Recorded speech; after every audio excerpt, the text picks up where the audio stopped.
Ladies and gentlemen, thank you for attending the program.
Ladies and gentlemen, the program is about to begin.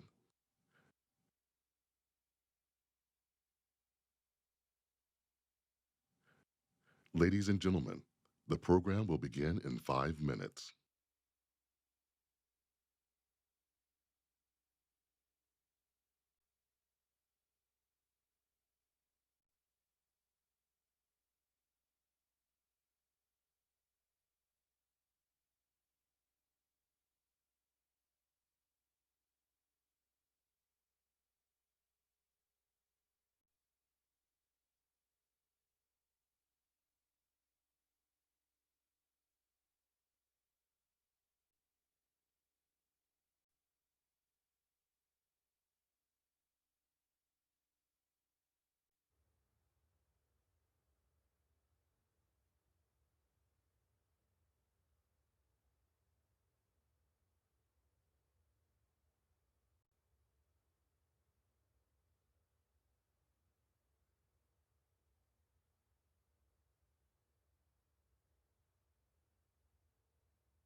Ladies and gentlemen, the program will begin in 5 minutes.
Audio and video, okay?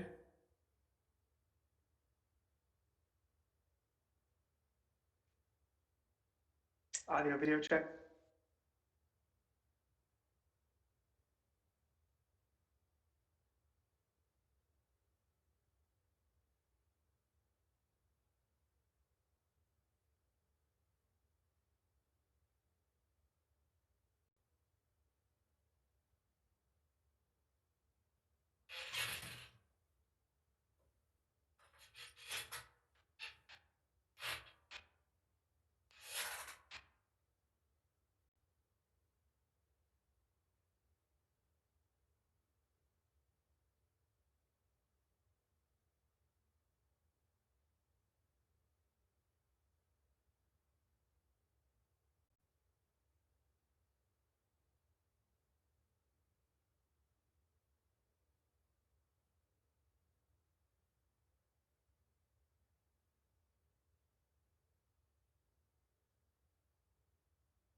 My name is Jim O'Brien, and I'm Senior Vice President of University Affairs at Arizona State University. I have the pleasure of welcoming you today to this year's Future Security Forum. The Future Security Forum is an outgrowth of a long-standing partnership between ASU, the nation's largest public research university, and New America, a think and action tank based in Washington, D.C., which has been leading an effort to design and build a new kind of civic platform, a new type of platform for engagement. The partnership between ASU and New America is particularly then important because it reflects the very spirit of ASU as a public research university. And that is, how do we find more partners? How do we engage more people? How do we take the expertise and power and energy of our students and faculty and marry it with new ideas and new approaches to solving problems in areas like conflict and war? Well, one of the primary ways that we believe we can do that is to reach out to others like New America. And so this partnership has now resulted in the creation of the Center on the Future of War, has resulted in this annual convening, and I believe has resulted in an ability between a Washington, D.C. based think and action tank and a public research university to take on and address these issues in new and interesting and relevant ways. So I very much appreciate, on behalf of ASU, your participation today. We appreciate the partnership with New America, and I think there could be no time that is more important than this one before a presidential election in the middle of a global pandemic, to take on these issues, to find ways to address them, and to bring new energy to the resolution of conflict in innovative ways. So thank you for participating today, and we at the ASU very much appreciate the opportunity to be a part of all of this. Thank you.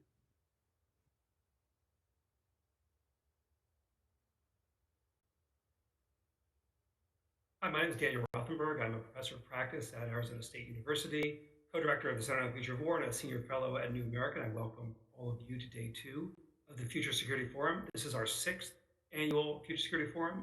Thanks so much to Jim O'Brien for welcoming all of you on behalf of ASU and Dr. Crow as well. So our next panel, the first panel of day 2, is how do we combat disinformation in the age of coronavirus? It will be moderated by my colleague, Dr. Nadia Bliss. She's the executive director of the Global Security Initiative, which is an innovative ASU organization that works on research, education, and various kinds of programming having to do with global and national security. She has almost 2 decades of experience on DoD projects and security-related sector work, and she previously was the assistant vice president for research strategy at ASU and spent a decade at the MIT Lincoln Laboratory. She's also a senior fellow at New America and a wonderful colleague at ASU. Nadia. Thank you, Daniel. I'm glad to be here with you today. Though the topic, how do we combat disinformation, particularly in the age of COVID-19, could not be more sobering. No less than our democracy is at stake. Disinformation has significant impact on national and global security. Implications are ranging from impact on elections, influence on elections, and trust in elections, to ability of the nation to manage a global pandemic. So really it is an incredibly timely topic, and we're very much in the middle of a number of significant crises which present themselves to be threatened by disinformation. Some examples include, for example, wildfires in the West, where there was an attempt to blame politically motivated arsonists, when in reality the root cause for acceleration of the fires is well accepted scientific fact of climate change. Of course, the election, specifically following the 2016 election, the US intelligence community released a report that there was Russian interference. And just as recently as Friday, FBI Director Wray stated that the Russians are meddling in the US elections again.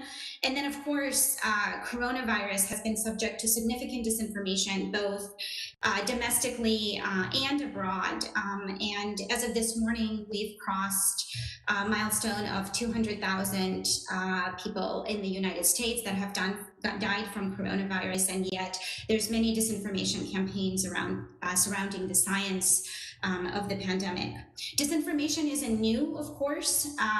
Propaganda and information campaigns have existed for decades. And one of the things that is particularly unique about this moment is that essentially we have this acceleration of narrative information operation and influence techniques by the easy access of technology, particularly easy access to social media.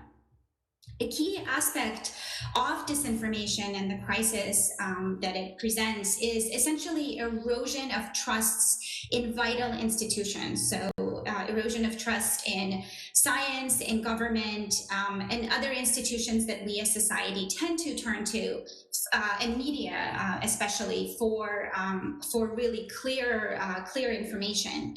And the scariest thing is almost not so much that we may be subject to incorrect information, but the fact that we can no longer discern what is true and what institutions we can trust.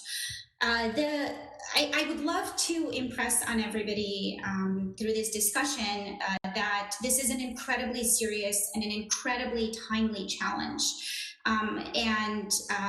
That we are very much in the middle of a crisis. However, we have a group of incredibly distinguished panelists here with us today, and I would also like to leave everybody with the sense that it is not hopeless, and there's many ways at different levels of individual education to advanced technology development to policy to multilateral collaboration where we can start to combat disinformation.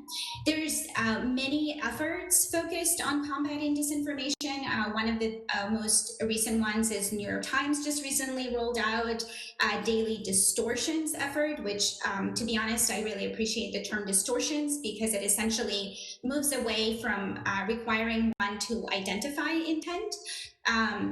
But again, there's quite multiple levels where we can address this problem.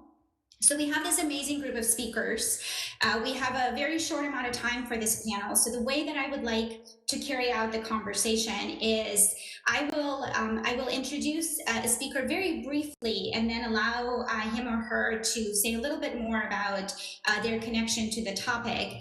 And hopefully we will have some time for audience questions. And I would like to start with Brigadier General Engel, who will help set the stage a little bit. We will then go on to Mr. Visner from minor cybersecurity of FRDC and also adjunct faculty at Georgetown. He will talk a bit more about international relations and some of the technical approaches to disinformation.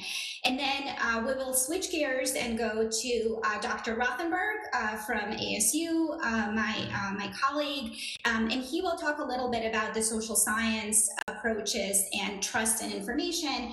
And then we will wrap up sort of the opening remarks with Ms. Lisa Guernsey, who's the Director of Learning and Technology at New America, and she will talk about both formal and informal information spaces, and how can education and various types of education help combat disinformation. With that, I would like to hand it over to Brigadier General Rick Engel. Rick, if you can take us through some scene setting and talk about the problem from sort of the 30,000-foot view. And with that, Rick. Okay, thanks, Nadia. I appreciate it. So just as a quick intro, I'm Rick Engel. I'm currently the Deputy Commanding General at Joint Special Operations Command. Been in the military about 29 years, about 25 past years in SOF. Most recently, I served as the Deputy Commanding General of Army Cyber, who along with our joint and our SOF partners are really helping develop information warfare capability for the Army and for the Joint Force. And when I talk about information warfare capability, I'm talking about cyber, electronic warfare, information operations, PSYOPs, and other information-related capabilities. So I will focus my comments from that perspective. I would like to start by thanking Nadia and the other panel members for their leadership in this space and looking at creative ways to combat disinformation. I do believe the threat and the challenges posed by disinformation are worthy of both the time, the energy, and the resources to meet those challenges. So I certainly appreciate the opportunity to join the conversation. I would offer two cautions from that 30,000-foot level as we look to combat disinformation. First, we can't compromise our American values in the process as we look to combat disinformation. And second, disinformation is a double-edged sword. If you engage in it, those pushing it win. If you ignore it, those pushing it win. So a nuanced approach to identifying and exposing disinformation, I think, is critical.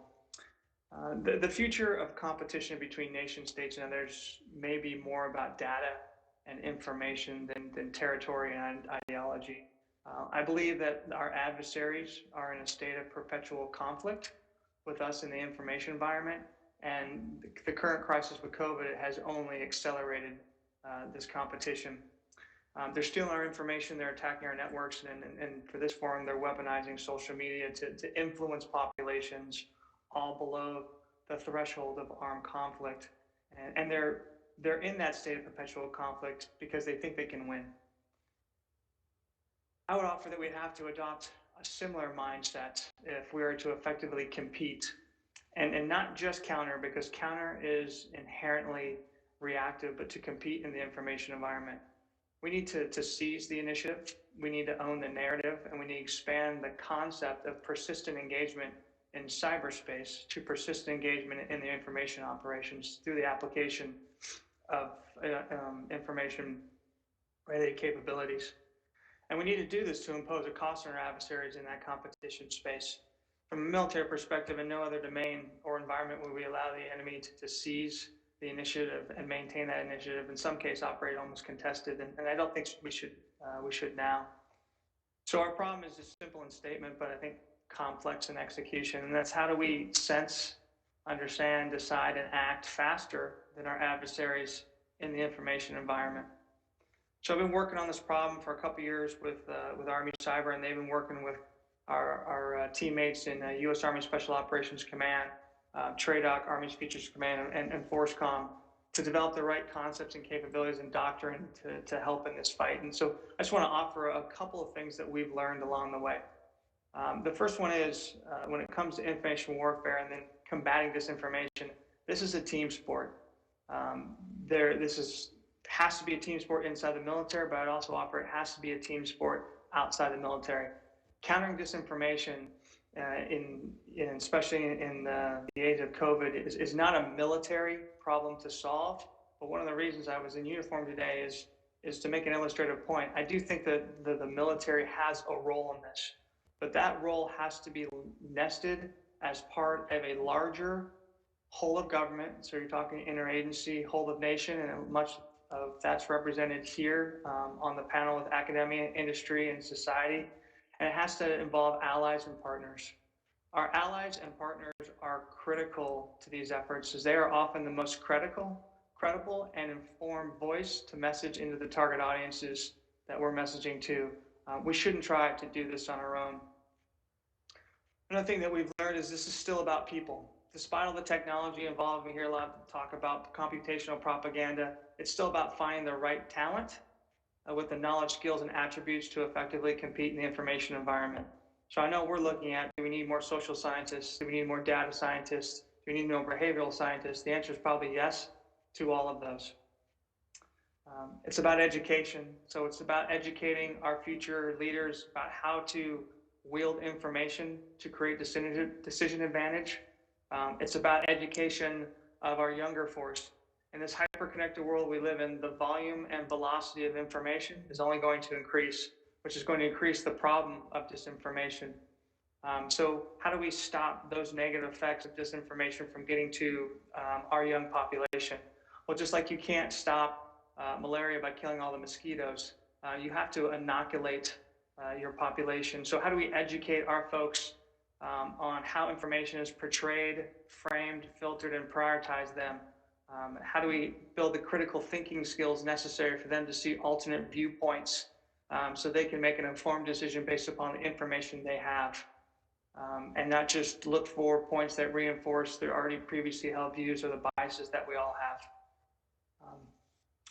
I would offer that 100% agree with Dr. Bliss in terms of this is not a new problem. This is something that we as a country have fought back against before when it comes to disinformation. What certainly has changed is the scale, the scope, and the precision of disinformation. It is ironic that the very tools and technology that we thought could lead to the demise of authoritarian regimes are being used to suppress their populations and attack our democracies. The good news is that we are making some very good progress. The Army is building information warfare capability into its brigades, divisions, and its corps. Special Operations Command stood up the Joint MISO Web Ops Center to push back in the information environment. For Special Forces Command has developed the Information Warfare Center, and there's information warfare task forces that are being stood up in forward deployed locations to compete effectively in the information environment and push back against the disinformation. So it looks like I'm out of time, so I'll pause my comments there, and I look forward to anybody's questions. Thank you. Thank you so much, Rick, and definitely have some questions already pending. So absolutely want to continue that conversation. I want to now go over to Sam Visner again. So he leads the National Cybersecurity FFRDC at MITRE, also led SIGINT, which is Signal Intelligence at NSA, and also serves as an adjunct faculty at Georgetown, specifically in the areas of cyber policy. So Sam, if you can comment a bit on how is international coordination in this space supporting this threat or mitigating this threat? Rick mentioned alliances are really important. And then also if you can discuss a little bit, what are some of the technical aspects of this challenge? Thank you, Nadia, thank you. And thank you also to New America for affording me this opportunity and for hosting this very important discussion at this very important time. There are several things I would say about this. So the first question is, why would other countries do this? Why are we facing the kind of disinformation campaigns that General Engel discussed a moment ago with the precision and the punch that these countries are applying? And I think in part the answer to it is that while the United States has not necessarily regarded cyberspace as sovereign territory, we continue to regard it largely as a global commons and largely as a place where technology, we have hoped, would continue to amplify the values of democracy. Other countries, particularly authoritarian countries, look at cyberspace as sovereign territory to be governed, to be influenced. They're sometimes, I think, surprised that we don't see it that way and that we don't take the steps necessary to protect what should be our sovereign territory. And they are using this in part, disinformation related to COVID-19, disinformation related to election security, disinformation related to a host of issues to undermine what political scientists tend to call political cohesion. And that political cohesion is what gives a country the ability to operate on a whole of nation basis. If the country has to go to war, if the country has to fight a pandemic, if the country has to build its infrastructure, building a broad consensus amongst competing, but hopefully harmonizable in the end, political interests is what political cohesion is all about. And attacking the political cohesion of the United States weakens the United States and weakens our ability to protect our interests and also to advance our values and our interests in the international system. And I think that's what's going on here. There are a couple of things that I think we can do. And the first is something that to which General Engel pointed, and I want, frankly, to foot stomp it. It's a hammer point, and that is that this is a team sport, and it should be a team sport at two levels. First, it should be a whole-of-nation team sport. Government, industry, academia, nonprofits, social movements in the United States, all of us have a stake in improving our political cohesion and in resisting this, in detecting disinformation, in pointing it out, and bringing it to the attention of people who need to know about it. And this includes improving our educational process, building a workforce, but also agreeing at the national level that this is a whole-of-nation problem. The second part, to me, is international cooperation. And this is an area where I think the United States continues to have a strong advantage. One perhaps we could use more strongly than we do. But the United States remains the world's strongest power. We remain the epitome of the world's most important and democratic values.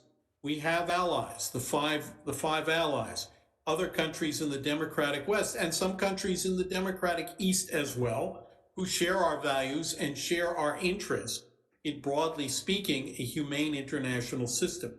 Working with them, working with their intelligence services, with their law enforcement services, with their foreign ministries, with their political elites, to start to build the processes necessary to detect and to call out disinformation at a global level. We still, as a group of nations, have the preponderance of power and influence in the international system, and that we should use it.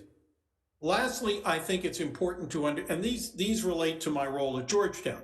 In terms of the work that I do on the technology side, let's realize that the information environment that we are building globally is globally influenceable, but it also has some interesting technologies, including machine learning, which habituates systems to understand, recognize, and again, understanding patterns, and artificial intelligence, which allows us to take data and make decisions. Those technologies could be useful in detecting disinformation, in bringing it to our attention, in learning about patterns of disinformation that we had not seen before, perhaps even in improving our ability to undertake good and solid and accurate attribution, so that not only can we call out the disinformation itself, but we can call out those who would originate it and those who would promulgate it. So I think we have to understand what other countries are doing. We have to take a whole-of-nation approach. We ought to take a global approach in which we build a global consensus that something needs to be done. We ought as well to consider what the Solarium Commission has said about the United States taking a lead in building global norms. And last but not least, we ought to undertake the use of technology to identify and to combat. And I don't like to use the term defensive information operations. In this case, it is protective information operations. And in some cases, that includes persistent engagement to understand what adversaries are doing and to be present as they are doing it and to disrupt their operations, even as we use technology to detect it and to protect ourselves.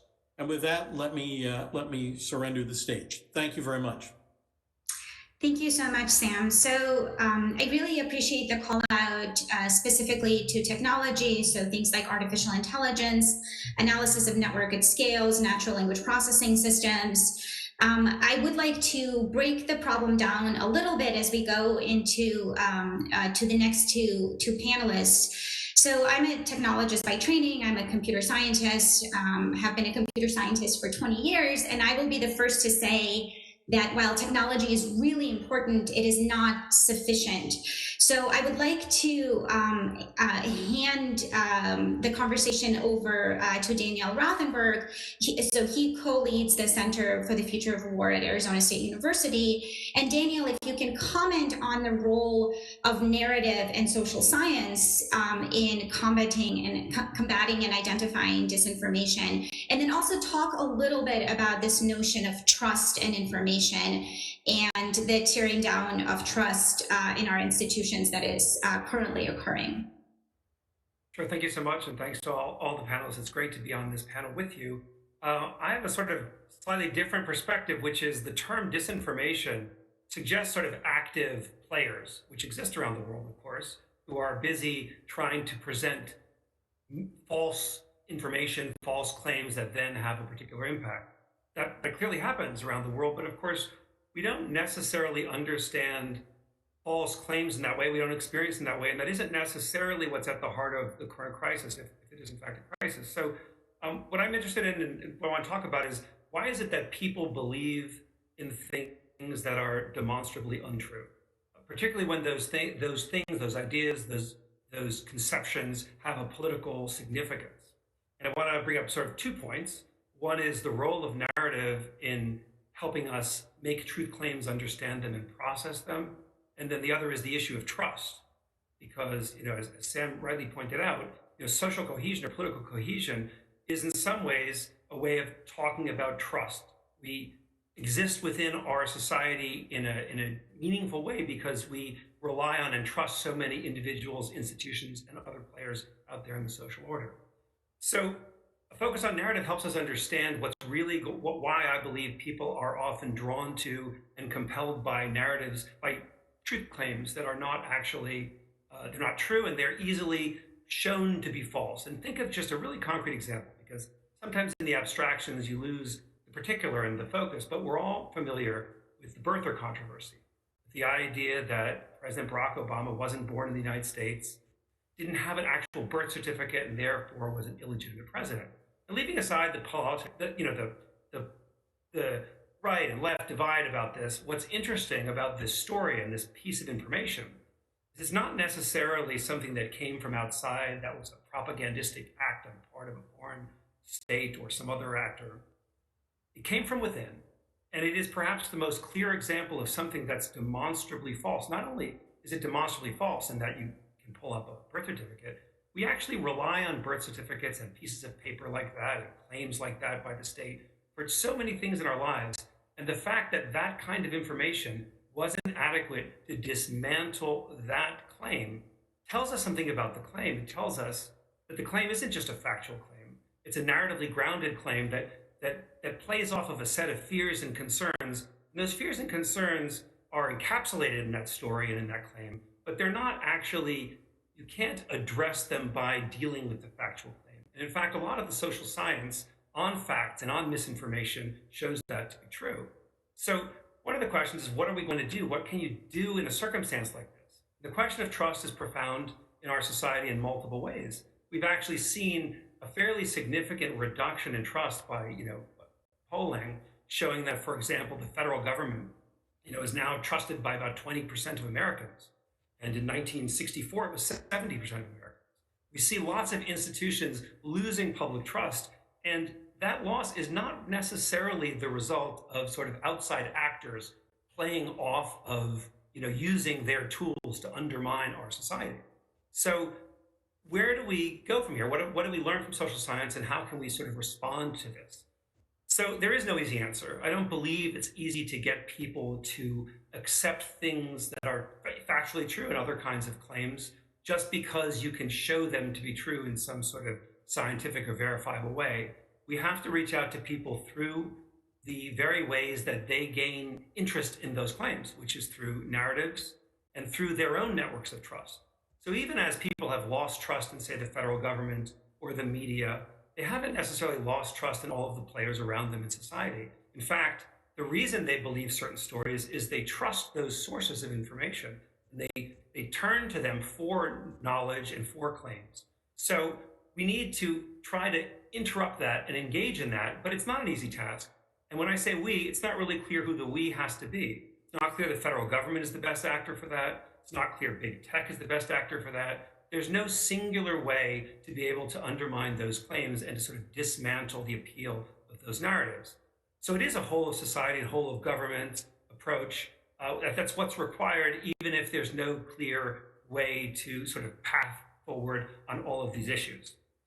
There are a lot of studies that show, to sort of point to a couple key points, that the way to counteract false information, facts that are not true, is not to provide other facts.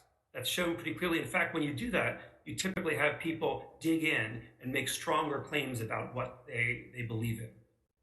The answer is finding compelling ways to pull people in and using trust networks that people rely on. And there are quite a few that are actionable and alive and viable out in the world. And I'll leave you with one story that really, we all know about. It's similar to the birther narrative in that it's highly political. But in 2008, when John McCain was in the sort of final weeks of the presidential campaign against Barack Obama, he was in Minnesota and at a public event, and a woman brought up this idea that she didn't trust Obama because Obama was in fact an Arab, and immediately took the microphone and explained that that wasn't the case, that actually it was a contest over ideas, and that's what the system is. You're all familiar with the story. It's an iconic story.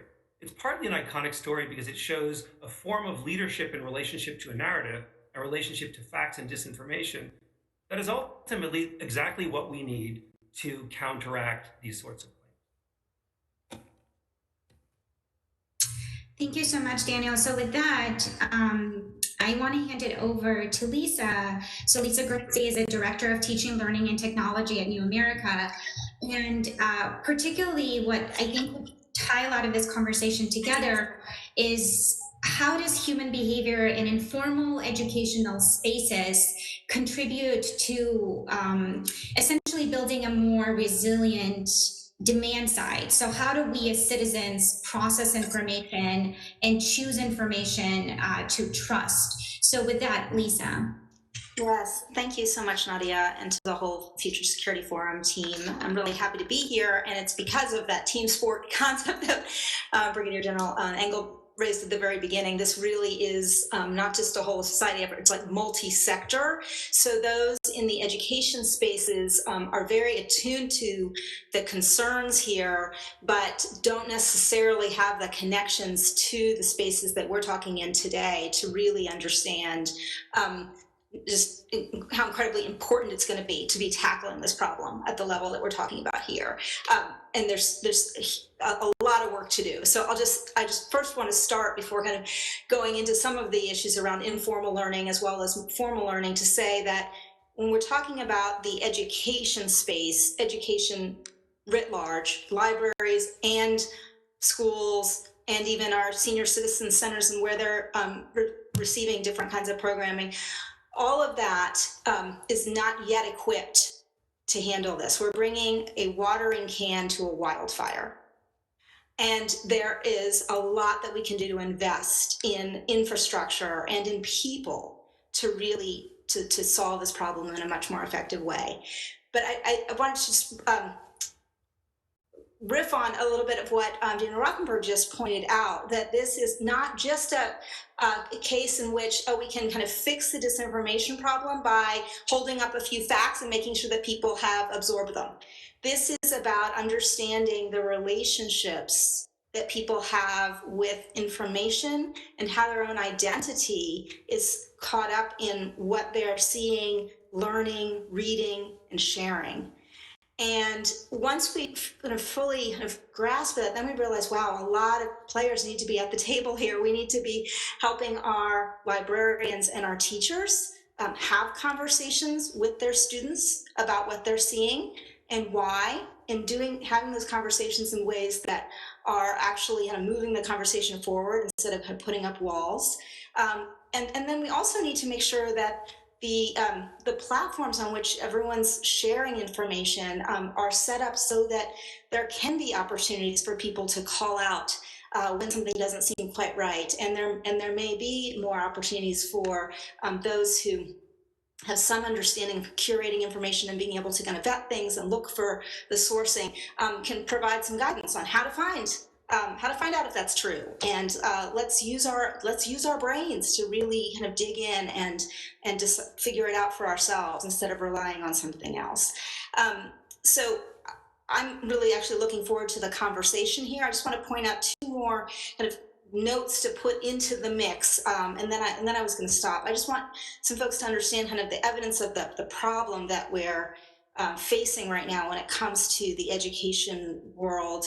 And again, this is both from the point of view of students in informal settings, but also just kind of regular people of all ages who are on their phones all the time sharing social media, right, in those informal kinds of learning environments. We know from some really good research that's been coming out of the Stanford History Education Group that we have a problem right now with high school students as well as older adults in terms of their ability to vet the information that they're seeing. So we know from a 2019 study out of a Stanford group that high school students were pretty likely to just take a website at face value and weren't equipped with the skills and the kind of mindsets to go deeper and look more closely at what they were seeing. We also know from some snapshot surveys done by the National Association for Media Literacy Education that our educators out there right now are not necessarily kind of equipped to handle this, and that 74% of those that responded to a survey last year on this, so they were kind of self-taught in how to inform their students about information, misinformation, disinformation, misinformation, media literacy of all kinds. So our teachers need structure, support, and training. And so those are just kind of two data points to show what we can do to really build up a system that can help in this case. And I'll just turn it back over to you, Nadia. Thank you, Lisa. So maybe just a quick follow-up question. So one of the things that you started with is essentially that the education system is not at the moment really handling this crisis. And you've mentioned a couple of specific interventions. Are there things that you see that can be structurally different? So, I mean, and I'll sort of comment on a specific example. You know, as I mentioned, I'm a technologist. My observation is it's often our technical training discourages opining, right? So this notion of critical inquiry in technology is something that I see helps contribute. Lack of critical inquiry in technology helps contribute to the crisis. Can you comment on those type of things a little bit? Yeah, sure. Well, I'll start with one that maybe doesn't often come top of mind for people, but that is the fact that we start too late in addressing these issues in the first place. So it's not often until middle school or even high school that students are kind of given a window onto what it looks like to be looking for sources and to look for evidence.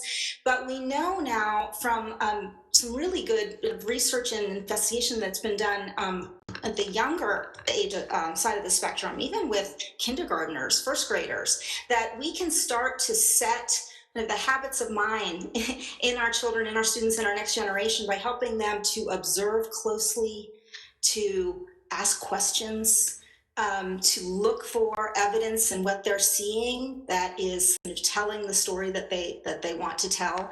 And our teachers can do that, as well as our librarians and parents and others, but they need the strategies, they need kind of the support to do that. So certainly that's one. We also just need a much more, and as I said earlier, a multi-sector approach, but it's a way of thinking much more multidisciplinary, interdisciplinary. So right now, it may be that this is left only to the social studies teacher, and that a science teacher might not see that they have a role in this, but actually that looking for evidence and kind of logging observations side of science is critical to this fight as well. And of course, on our English language arts side, there's so much in the narrative points that Dana was just raising that can be brought up. So we really need to kind of cross-pollinate this throughout our system. Thank you. I wanted to come back to something Brigadier General Engel was saying. So you called out this notion of compete and not just counter. And I was wondering if you could highlight some of the structural and organizational, maybe technical challenges that emerge in this notion of compete and not just counter. Okay, so what I mean by can compete and not just counter, and again, counter is inherently reactive, and so um, we need to be engaged in this space 24/7 with our own narrative, and so it's simply about telling the truth. I think from a country's perspective, we have a very good news story to tell, and we shouldn't be shy about telling that story. And so, how do we get our narrative out there in volume, in velocity, in scope and scale to not just match, but overmatch our adversaries? I know from just from a military perspective, I'll give you that viewpoint. Um, we have the authorities to do that, but we have centralized the approvals at too high a level, which prevents us from acting at the speed of relevance. And so we have a lot of the technical ability. We have the structure in place, but we probably don't allow ourselves to move at that speed that's necessary. And that speed and necessary is we need to have message release authority that doesn't get held at a 4-star level or a 3-star level, but that can be done all the way down at the tactical level with folks that are on objectives. And after they do an objective, they can immediately release a message out into the information environment saying, here's what we did, here's what happened. And that way we are first to the message, and we're not trying to counter what our adversaries are putting out 2, 3, 4 hours after the action has happened. Thank you. Thank you. So this is sort of a combination of a number of questions. And maybe I will start by directing it to Sam, but ask if others also would like to comment on it. So obviously we've called out the big nation state competition, so disinformation efforts emerging from Russia and China. Can you comment on some smaller state engagement in disinformation campaigns, or maybe in ally coordination to mitigate those, and how that has impacted the information environment? Sure. Thank you, Nadia. So what we are learning is that it isn't just major nation states. This is an asymmetrical way of leveling the playing field. This isn't like building nuclear weapons or fielding a large army or building a nuclear submarine or an aircraft carrier.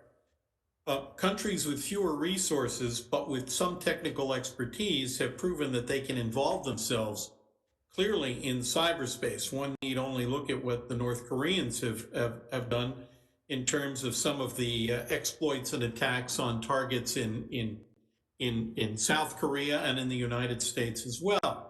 And we're also seeing evidence, I think, if one has read the recent reports from the National Intelligence and Security Center from Bill Evanina's office, that it's not just the major powers, but it's also countries like Iran that are involving themselves. They see this as a way of shaping the information environment to favor their interests and also to diminish the political cohesion in the United States required to resist them and to protect our own interests. And that, I think, is a problem in that other countries may follow suit as well as non-state actors. Nonetheless, I would recommend the same essentially palliatives. Get on their networks, see what they're doing, be able to use the authorities that already exist with a bit more agility, as General Engel has already told us. Use machine learning to detect this. Use artificial intelligence to improve our ability not just to respond, but to preempt. We are already developing some of the doctrine and concepts of operations required to do so. General Engel's organization, U.S. Cyber Command, and others are beginning to adopt the necessary doctrine and concepts of operations, and we're seeing it at a policy level with recommendations from the Solarium Commission. So I think the time has come for us to redouble our efforts to use technology to detect and to protect, and as well as to respond. Let me go back to one other point, and then I'll cede the platform. This remains a whole of nation endeavor, and I want to talk about one last thing. we don't really teach people very much about technology. Our assumption is that when a new platform is introduced, people will be smart enough to know how to use it. And that's true technically, but they may not know how to use it critically. And critical thinking is not something that simply comes with a platform. That's a skill that is taught within our educational system, or it isn't. And I think the time has come for us to redouble our efforts in that regard. So thank you. Great. Would anybody else want to comment on that particular topic? Maybe Daniel or Rick? Sure. I mean, one thing that is, I think, a generally interesting question, which is that why is it that certain kinds of claims take hold among a society and create discord, uncertainty, and clamor, right? So, and some don't. So I remember I did a veterans event with veterans talking about a whole bunch of different issues, and it was hijacked at the Phoenix Public Library. It was hijacked by a group that basically believes 9/11 attack was a fraud and a put-on designed for a variety of reasons.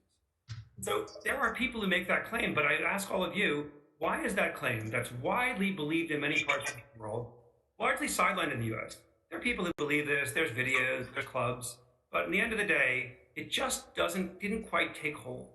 And so why is it certain claims take hold, those that harm our social cohesion, our political cohesion, and others do not? And I think at the heart of that might be some of the answer in terms of the response. Where is our society vulnerable, and how do you shore up that the social order so that it is less vulnerable?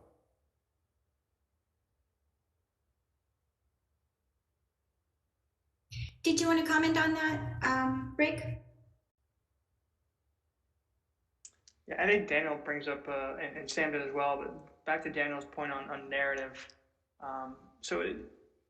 I have struggled to determine does disinformation really change people's beliefs, or is it just amplified already pre-held beliefs? And I think it's the latter.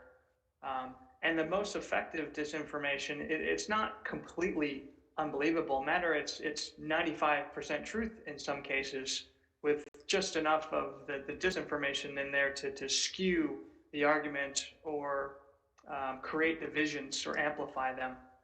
And so that's the most dangerous disinformation. It's not the things that are completely unbelievable, but there are that disinformation out there that is based upon somewhat fact, but just skewed enough to make it dangerous.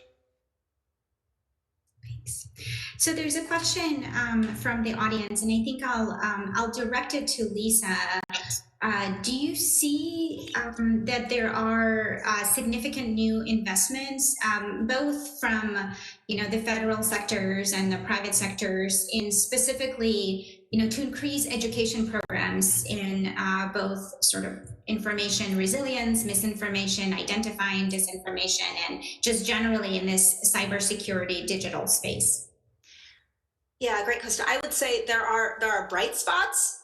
But they're spots. It's quite spotty. And from the federal government standpoint, in terms of investment in education, no, we have not seen any kind of broad program that would invest in teacher preparation and education and after school, or even kind of makerspace computer science environments where students can come together to really start to grapple with these issues with teachers and with guidance and with librarians. We actually, at this point, from the library standpoint, are seeing just cuts across the board. School librarians, since the last recession, we've lost 1 in 5 school librarian jobs around the country.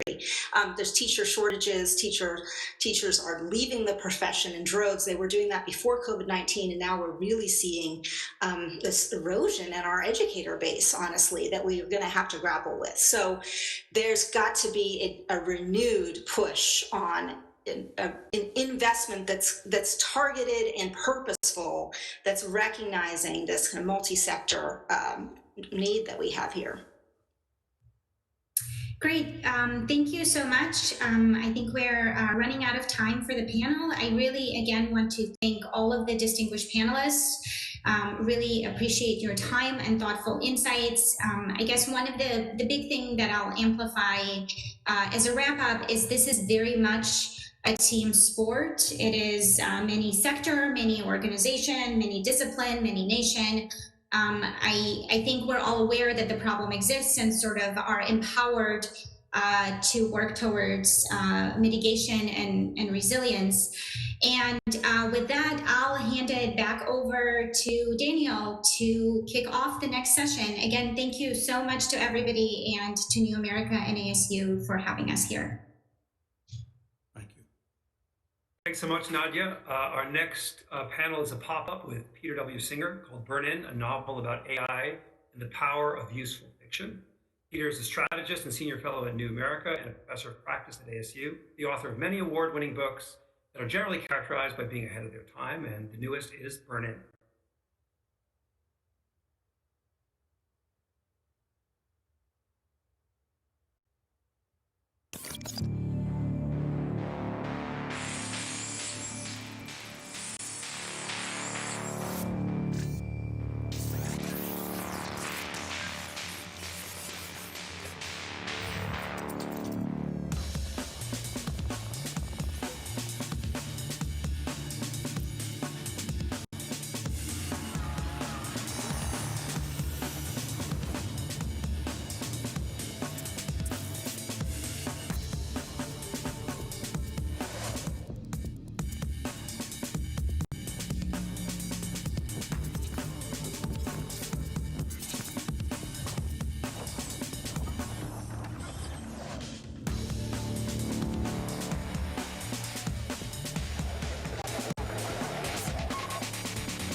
We are living through what will be one of the most important stories of not just technology, but overall human history: the emergence of artificial intelligence and its application to the hardware side of ever more capable and autonomous robotics.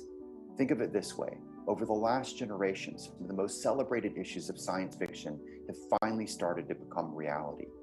In war, the US military went into Afghanistan in 2001 with 0 unmanned systems. Today it has over 22,000. But as fast as things happened with robotics in war, they moved even faster on the civilian side. Industrial robotics are on a 300% growth rate. And on the AI side, it went from something in the imagination of Arthur C. Clarke's 2001 to a real technology that's disrupting fields that range from medicine to finance. But we are only at the start. No other technology area is showing as much promise, is being funded as deeply, or is supported by as diverse an array of players as this space where the cutting edge of hardware and software come crashing together.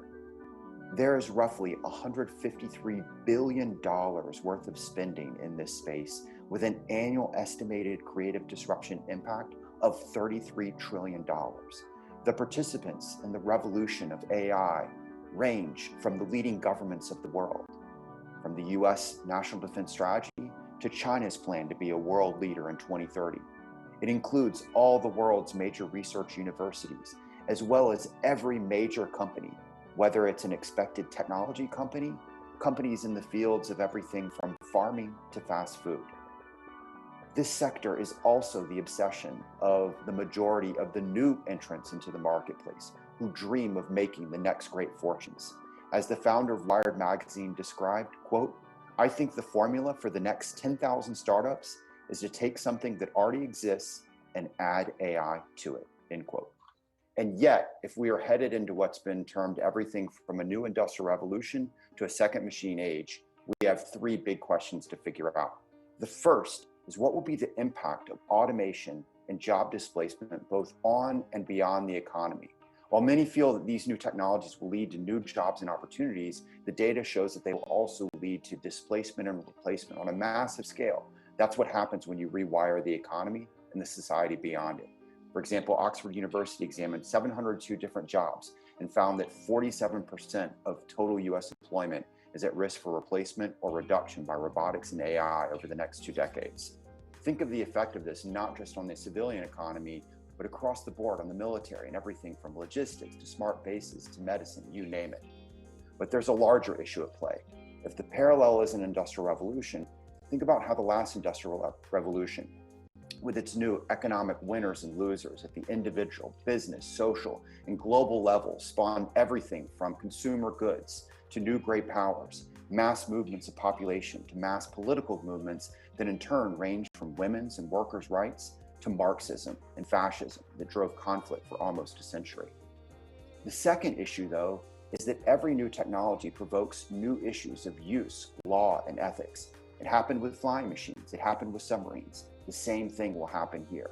But we'll also have new issues that we've never faced before, is this is not just a story of a tool, but a different kind of tool, more intelligent, more autonomous.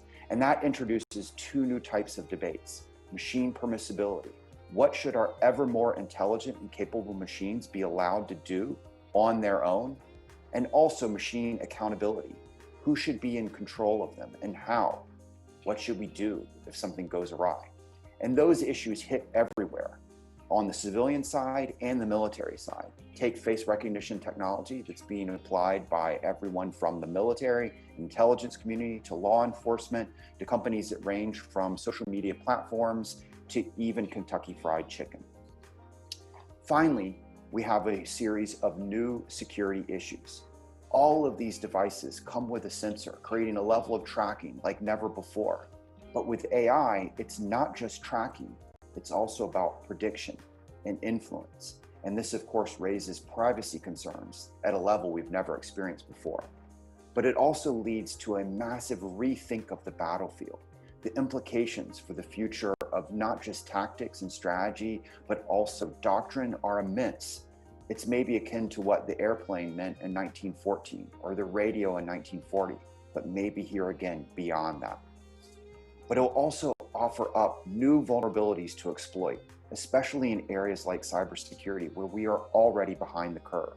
To put it simply, we will no longer just see information theft, we will see more and more cyber attacks from the operations of things that run more and more of our world.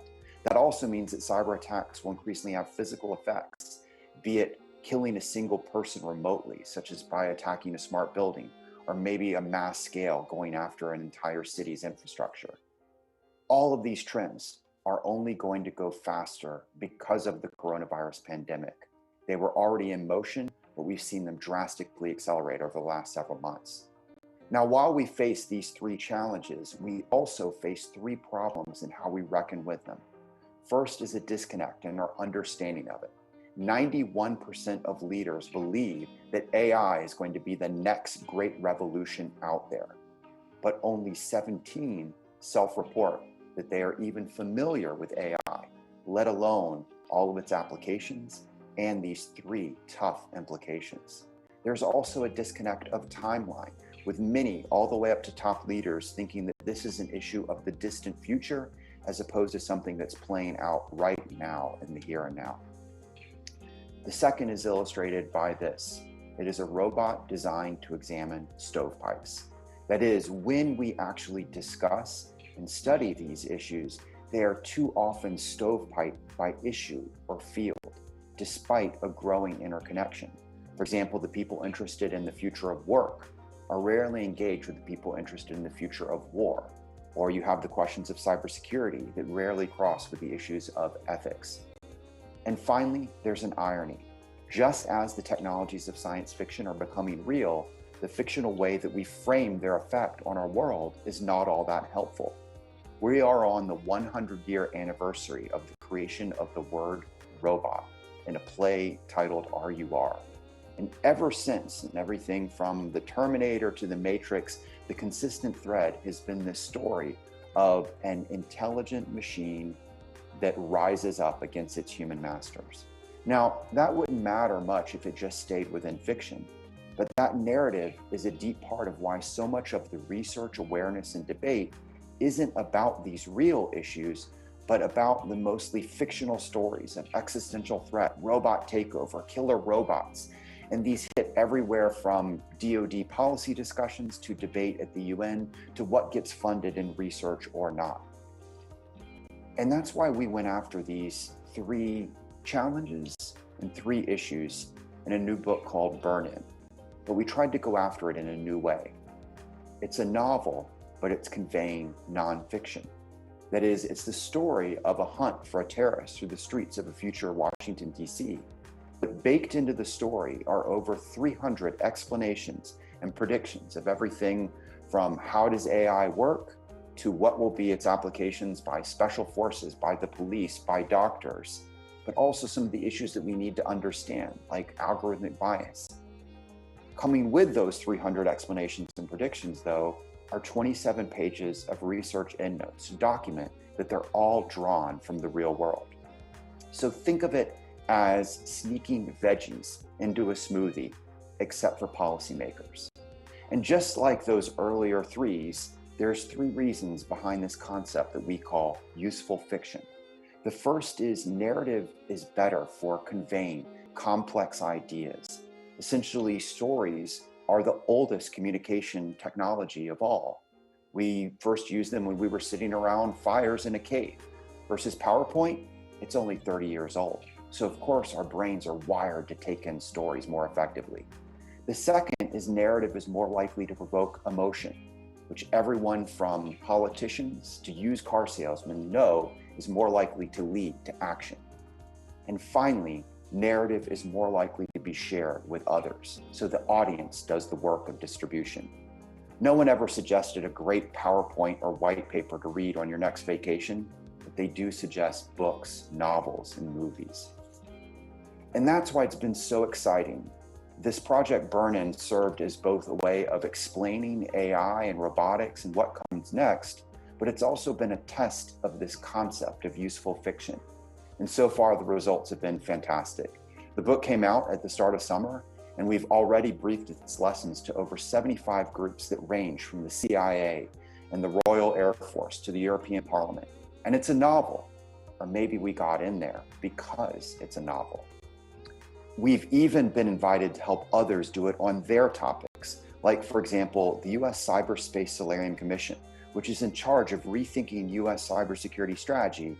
It opened its major report with a useful fiction scene instead of a standard introduction, which made it a first for both science fiction and US government documents. So in sum, with all the change swirling around us, especially in technology, shouldn't we change the way we share our important work too?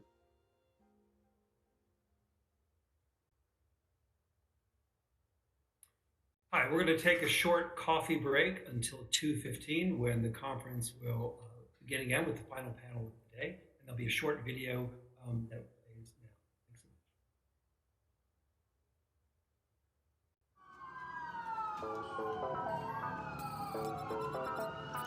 Thanks so much.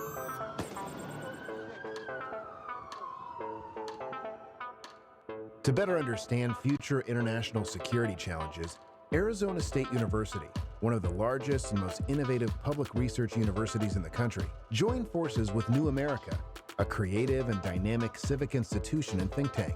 Our work together led to the creation 4 years ago of the online master's degree in global security.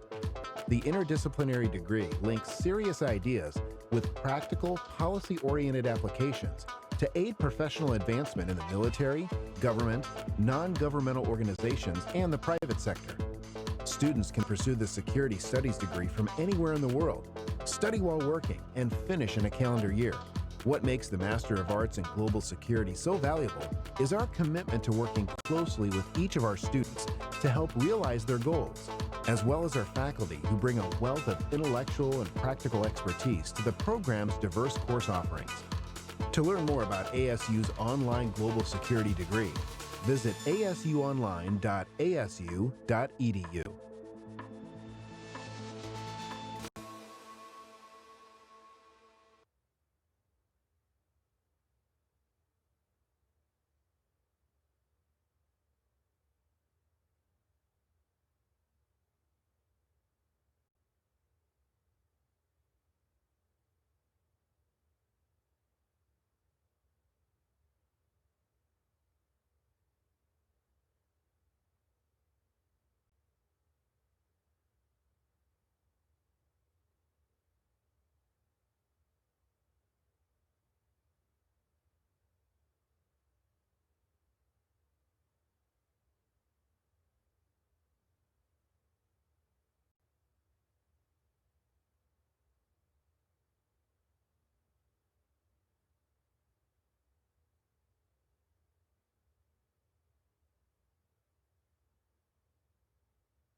recently about the red X and greener tide?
Hi, welcome back to the Future Security Forum. This is our last panel for the day. It's entitled, As the Coronavirus Spreads, What Are the Implications for the US and the World? It will be moderated by Peter Bergen. He's Vice President of New America, CNN National Security Analyst, Professor of Practice at Arizona State University, where he co-directs the Center on the Future of War. He's the author of many books, 3 of which were New York Times bestsellers, as well as a number of documentaries based on his books, and several have been nominated for Emmys and one an Emmy for Best Documentary. So thanks so much, and I'll turn this over to Peter. Well, thanks, Daniel. So a very timely panel, unfortunately. As the coronavirus spreads, what does it mean for the United States and the world?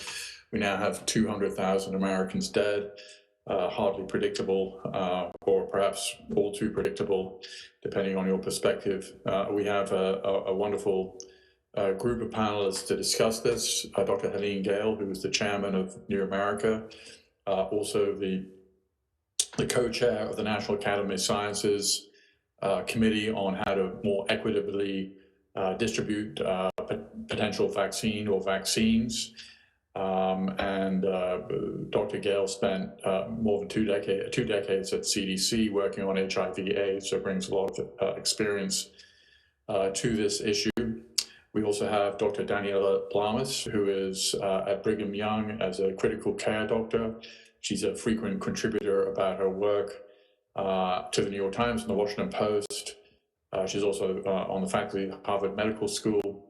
We have Dr. George Post, who is a professor at Arizona State. He's a virologist who's had a long career in public health and expertise in the issues relating to viruses. And finally, Dr. Mike Osterholm, who joins us from the University of Minnesota, who is one of the nation's leading infectious disease specialists. So I'll begin with Dr. Gayle. I'm going to basically ask everybody the same question, which we could just spend the whole hour on, which is, where are we? How did we get here? Where are we going? And what do we do? So very easy questions. I'll start with you, Dr. Gayle.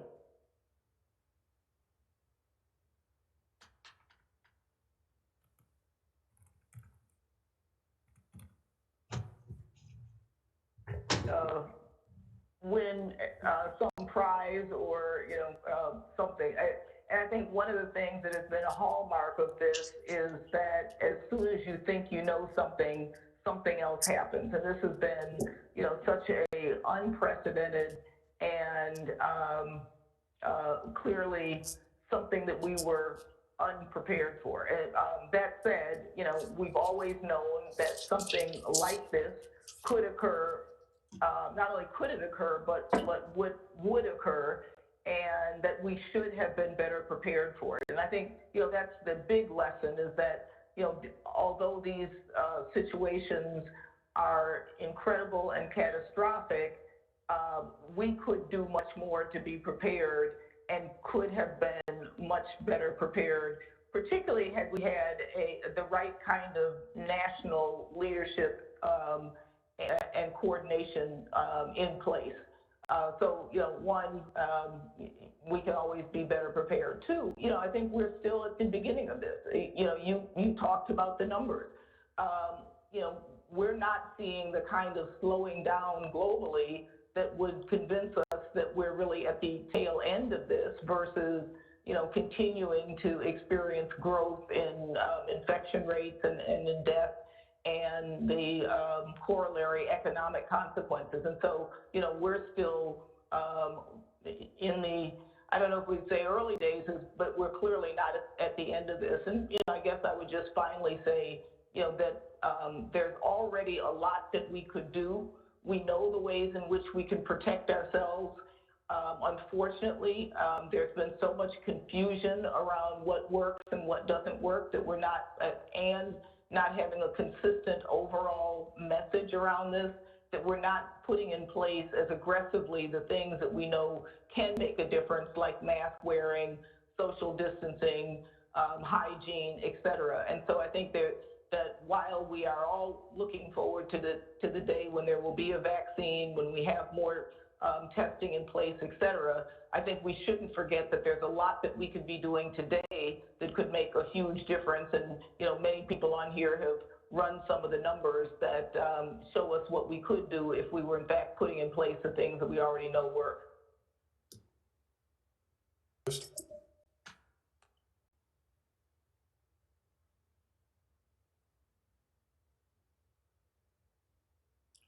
Hello, Dr. Post. Okay. Hi, Peter. Yeah. No, I think clearly, as Dr. Gale outlined, it's a complex, multi-dimensional failure, both historically and currently. Historically, we've got here on the basis of multiple decades of neglect, the stark failures which have been revealed in all aspects of our current capabilities have been outlined in numerous reports which sit and gather dust on shelves. As Mike Osterholm knows, a Defense Science Board study, which I chaired back 25 years ago, is essentially a blueprint for the myriad deficiencies that we're seeing now. So I think in part it's an out of sight, out of mind problem, which is very much a curse of contemporary society anyway. There's only an immediate reactive rather than a proactive posture, and we have a sort of reflex episodic response when something occurs, whether it be Ebola or Zika or chikungunya, whatever is the culprit of the moment. Obviously, we've not encountered anything on the scale of COVID-19, and all of the pandemic preparedness, as everyone is aware, was primarily directed towards influenza. But even if we had had the appropriate infrastructure in place to deal with influenza, we would, of course, been far better prepared to deal with SARS-CoV-2. So I suppose both historically and in the current situation, the watchword would be consistent inconsistency. And it's certainly been compounded by quite substantial underinvestment long term, but now complicated, of course, by an unwillingness of society to either take this seriously, the consistent inconsistency in messaging that we've spoken about both from the White House, multiple public agencies, and the media. We're now left with a situation where probably the most corrosive element beyond political divisiveness in Congress is the issue of the impact on public trust. And I think we're going to see that played out most importantly as and when we get a vaccine, as to what will be the level of uptake of that vaccine. Dr. Lamas, you're on the front lines of this. I mean, are we prepared for what Dr. Osterholm has said publicly? We're in the second inning of a 9-inning game. I don't know if he's changed his view since he last said that publicly. But I mean, what does this winter look like for you on the front lines?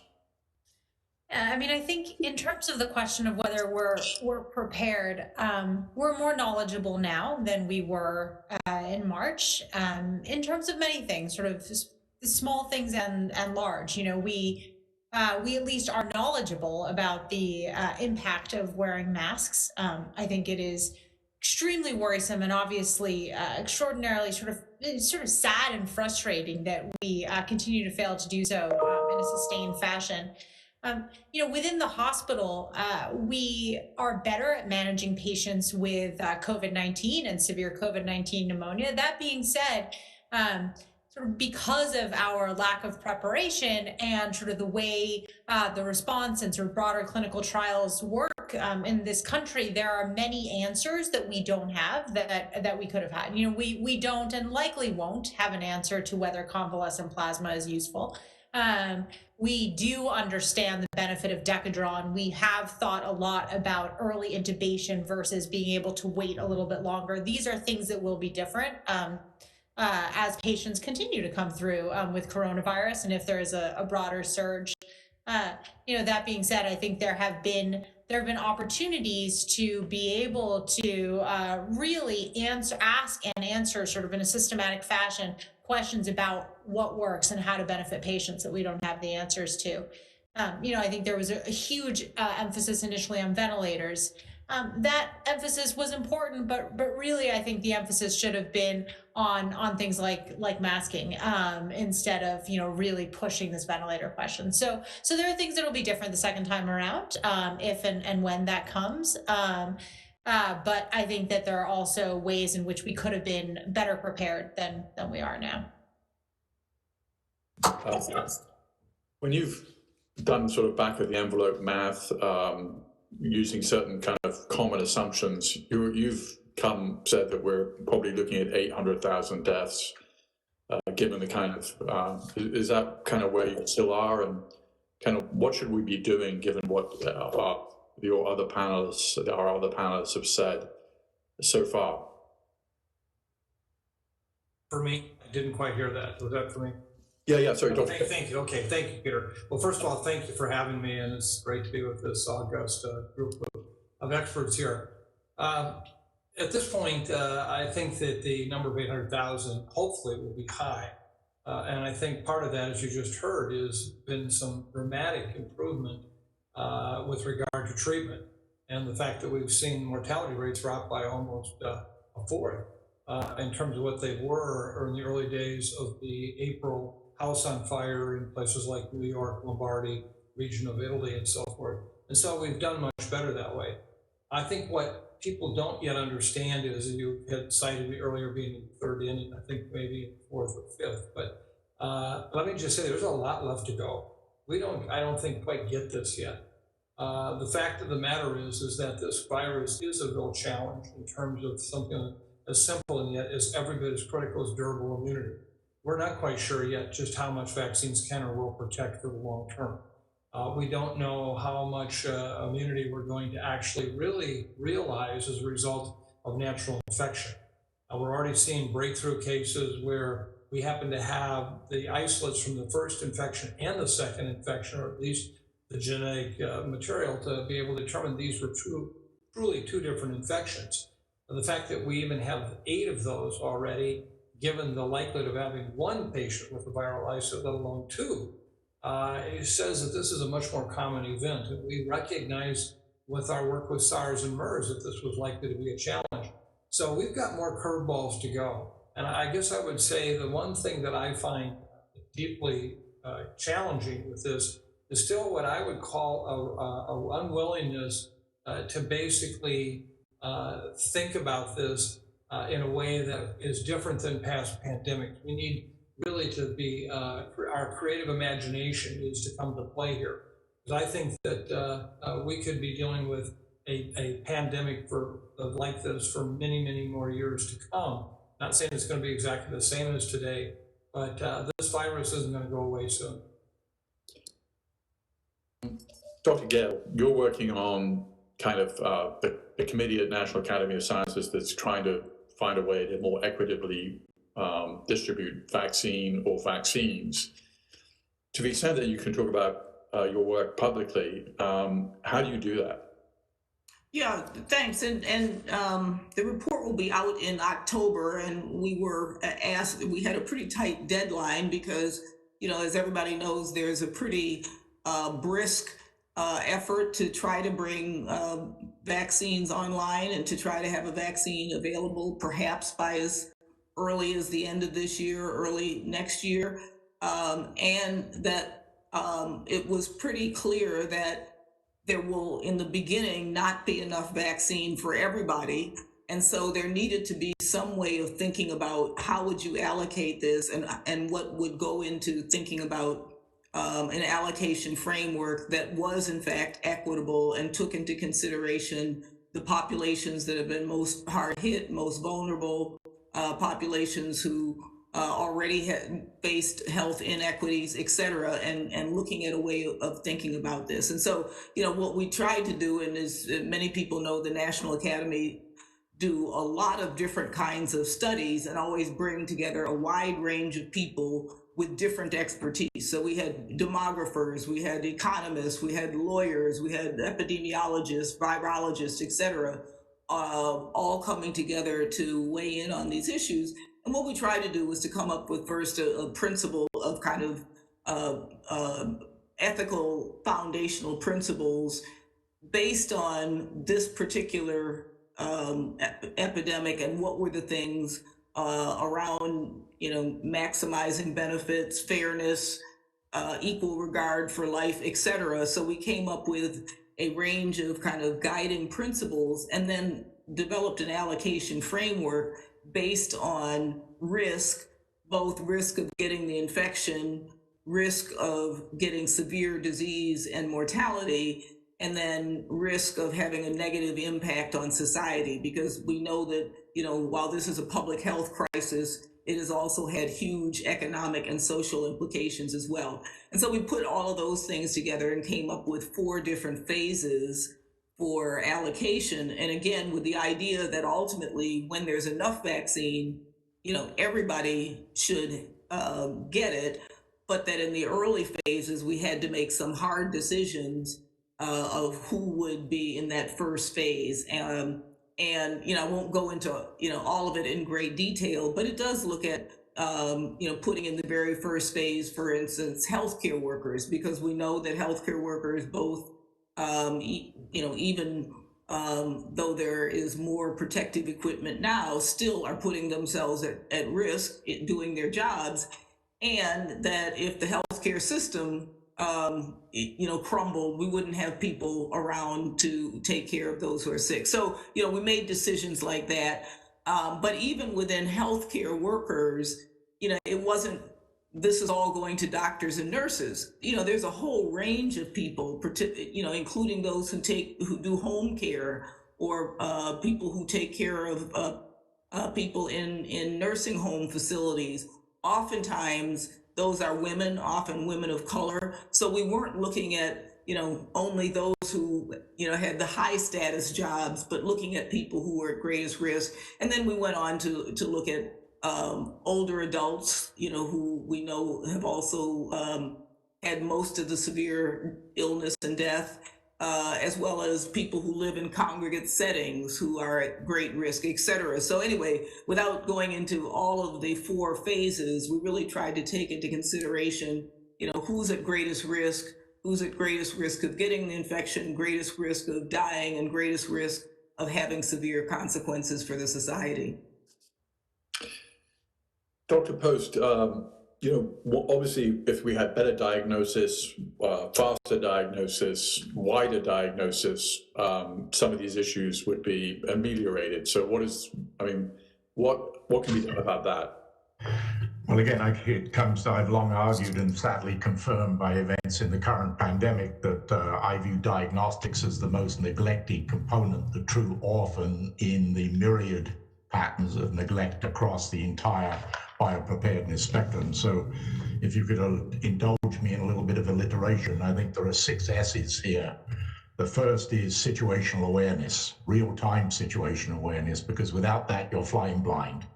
And unless we understand the prevalence of the beast, its patterns of spread, we are simply flying blind.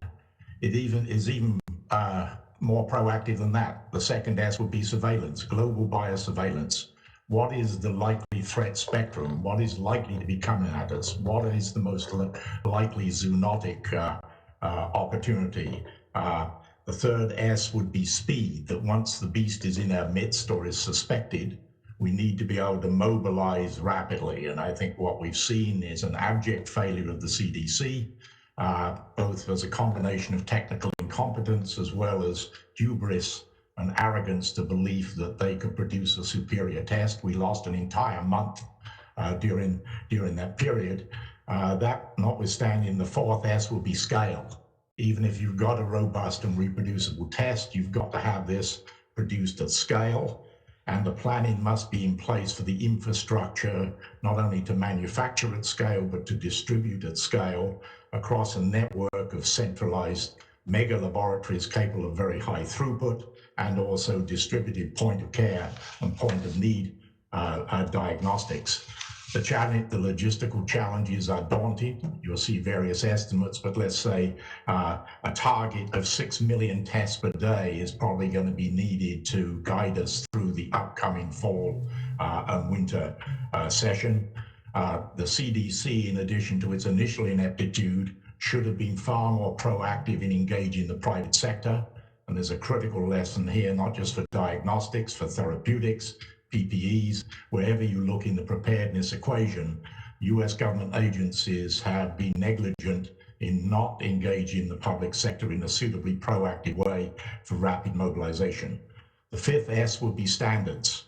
Unless you've got stringent regulatory oversight of test performance, and once again now another government agency, the FDA, dropped the ball by offering multiple emergency use authorizations without adequate scrutiny. As a consequence, it became a wild west of testing with regard to what are the limits of detecting, floodgate of tests of dubious value and widely varying accuracy. And there are different parameters for centralized lab tests versus point of care, but we still haven't really got our hands around that. And hopefully the new NIH RADx initiative will deal with that. The last element is, with apologies for the alliteration, is systems. Diagnostics are but one part of a very complex integrated matrix that must be mobilized in a pandemic. Interagency coordination is fundamental in that, and once again pointed out in multiple prior reports, it is literally non-existent, notwithstanding any additional complexities which have been created by the intrusion of the political apparatus into this. We have unclear accountabilities and decision authorities, and in short, these problems not only pervade all elements of the domestic response, we need far better international coordination, not just of diagnostics, but in taking a systems-based approach. Thank you. Dr. Osterholm,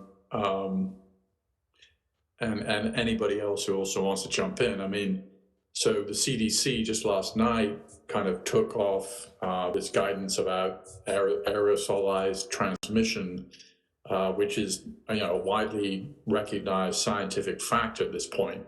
In fact, it seems to be the most important fact about this virus. So, I mean, what the hell is happening with the CDC? And then, and also, earlier, Dr. Lamas, you mentioned the plasma issue, which they seem to have rushed through. And then you have Michael Caputo, who's kind of a conspiracy theorist, who's the chief spokesman of HHS, who's taking a well-deserved leave of absence because of some comments that he made about, there being a fifth column of scientists inside the CDC that was trying to undermine the president. I mean, what is going on here, and who is in charge, and what can be done, if anything? I'll start with you, Dr. Osterholm. Well, thank you. I just have to make one comment on George's answer just now. That was so elegant. I hope that's recorded for posterity. George, that was so comprehensive and so well stated. Thank you. I had the good fortune to work with Tom Clancy a number of years ago, the famous author. Of course, he's now passed on. But one night at dinner, I'll never forget, he said to me, Mike, he said, never forget, there's one really important thing you must remember. The only difference between reality and fiction is that fiction has to make sense. Right now, I feel like that's the world that we live in, that in fact, we couldn't make this up. Yesterday, you saw that it turned out that the NIH had inside its public relations office, the National Institute of Allergy and Infectious Disease, one of the individuals was actually perpetrating one of the blog sites that was so anti-government, anti-NIH public health. And he was employed right there in public relations at NIH. I mean, you can't make this up. But, and as much as I might sound like I'm taking light of it, I'm not. This is really a very critical aspect of where we're at. And I think several of the speakers have hit on this about the issue of trust. We have to trust our public health agencies and our government to lead us through this, as confusing as it is. And so I think the CDC has all but disqualified itself in the minds of many in the public. And I would love nothing more than to see that change, because we need them. The fact yesterday, it falling on the days after of what was clearly a intervention by the White House, yesterday, I believe, was just truly an administrative challenge, where somebody put up something that wasn't yet signed off on that should have been up there. There are many outstanding people at CDC. We need them. We need them badly. What we need is the leadership to make it possible for them to be involved in the way they can be. And we need people to take accountability when problems do occur, and not only accept the issue of what happened, but what they're going to do to change it.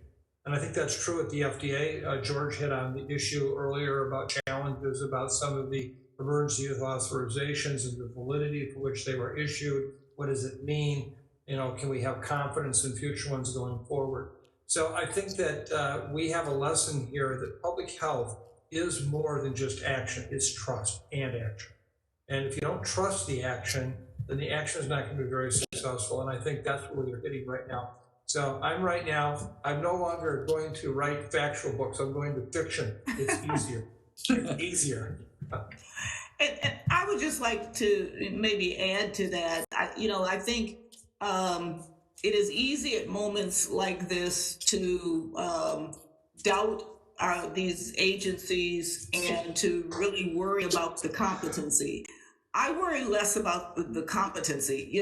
I was a career CDC employee for several decades, 4.5 presidents, et cetera. And, there is a core of career, people who are incredibly competent and trying to do the right thing. I think when you leave agencies to do what they do well, and I would say the same for the FDA and the NIH, who I, work closely with throughout my career. There is a core of incredibly gifted, dedicated public servants. And unfortunately, we've seen a situation where those same competent people and agencies have not been allowed to do their job in the best way they can. So I just don't want us to, in this confusion, not separate out, the competency of those organizations versus a situation that has made it very difficult for them to do what they do best. That notwithstanding, there were mistakes made, and George, you pointed to some of those, and there were mistakes made. But there will always be mistakes made when we're trying so rapidly to figure out something. But those mistakes will be most easily and most quickly rectified when organizations are allowed to do what they do well. Can I switch gears here a little bit, which is, there's sort of a puzzle, which is why are some countries with terrible public health systems doing surprisingly better than countries like the United States and the United Kingdom with actually pretty good public health systems, when you can trust, globally speaking. So I'm thinking about, there should be a catastrophe in countries like Pakistan. Maybe it's something underreported, but is there any, there's been a discussion in the scientific community about BCG vaccines and the extent to which they may have played a role in immunizing populations around the globe in certain countries and being a sort of prophylactic to this virus. Does anybody have any thoughts on BCG vaccines and where the science stands on that issue?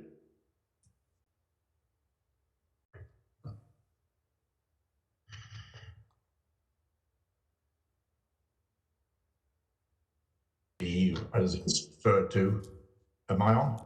Yes. Yes, this issue of trained immunity, whether it be with BCG or some other form, allow me licensing the term, broad adjuvant-based response, clearly has got some intriguing dimensions to it. But in common with the points that have been made throughout the panel, that we're dealing with so many moving pieces here, and assembling the right type of clinical trials to actually evaluate this. There are several prospective clinical trials now being either underway or being planned, particularly looking at high-risk cohorts in nursing homes to see what effects BCG may be having, because as you know, the US did not. I have, having grown up in England, I have a fairly substantial scar on my arm from BCG, but I think we also need to look at the fact that there are two major categories of BCG at play here. One is the Japanese strain, and the other is a Danish strain, and the Japanese strain is far more potent in terms of the nature of the immunity. But there are so many black box elements to the immune system, going back to influenza as a pandemic threat. There is a fascinating concept that originated in the 60s called original antigenic sin.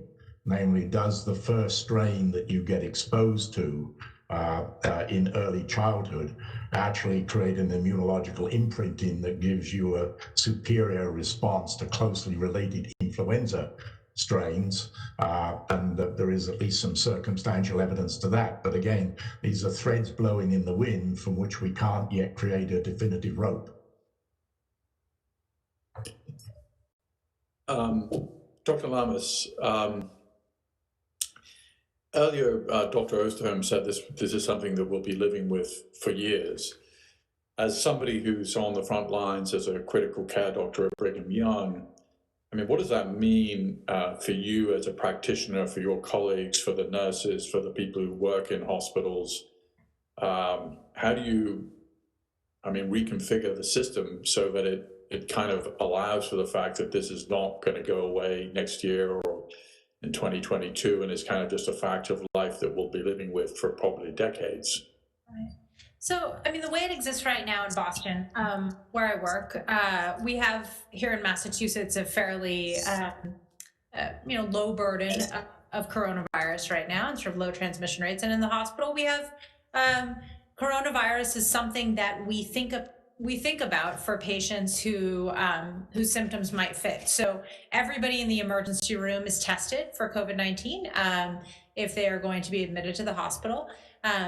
We wear surgical masks all the time. We wear N95s for patients for whom we are ruling out coronavirus. So it has become something that we think about even as we treat patients for their cancer, even as we have ramped up elective surgeries and things have normalized to some degree.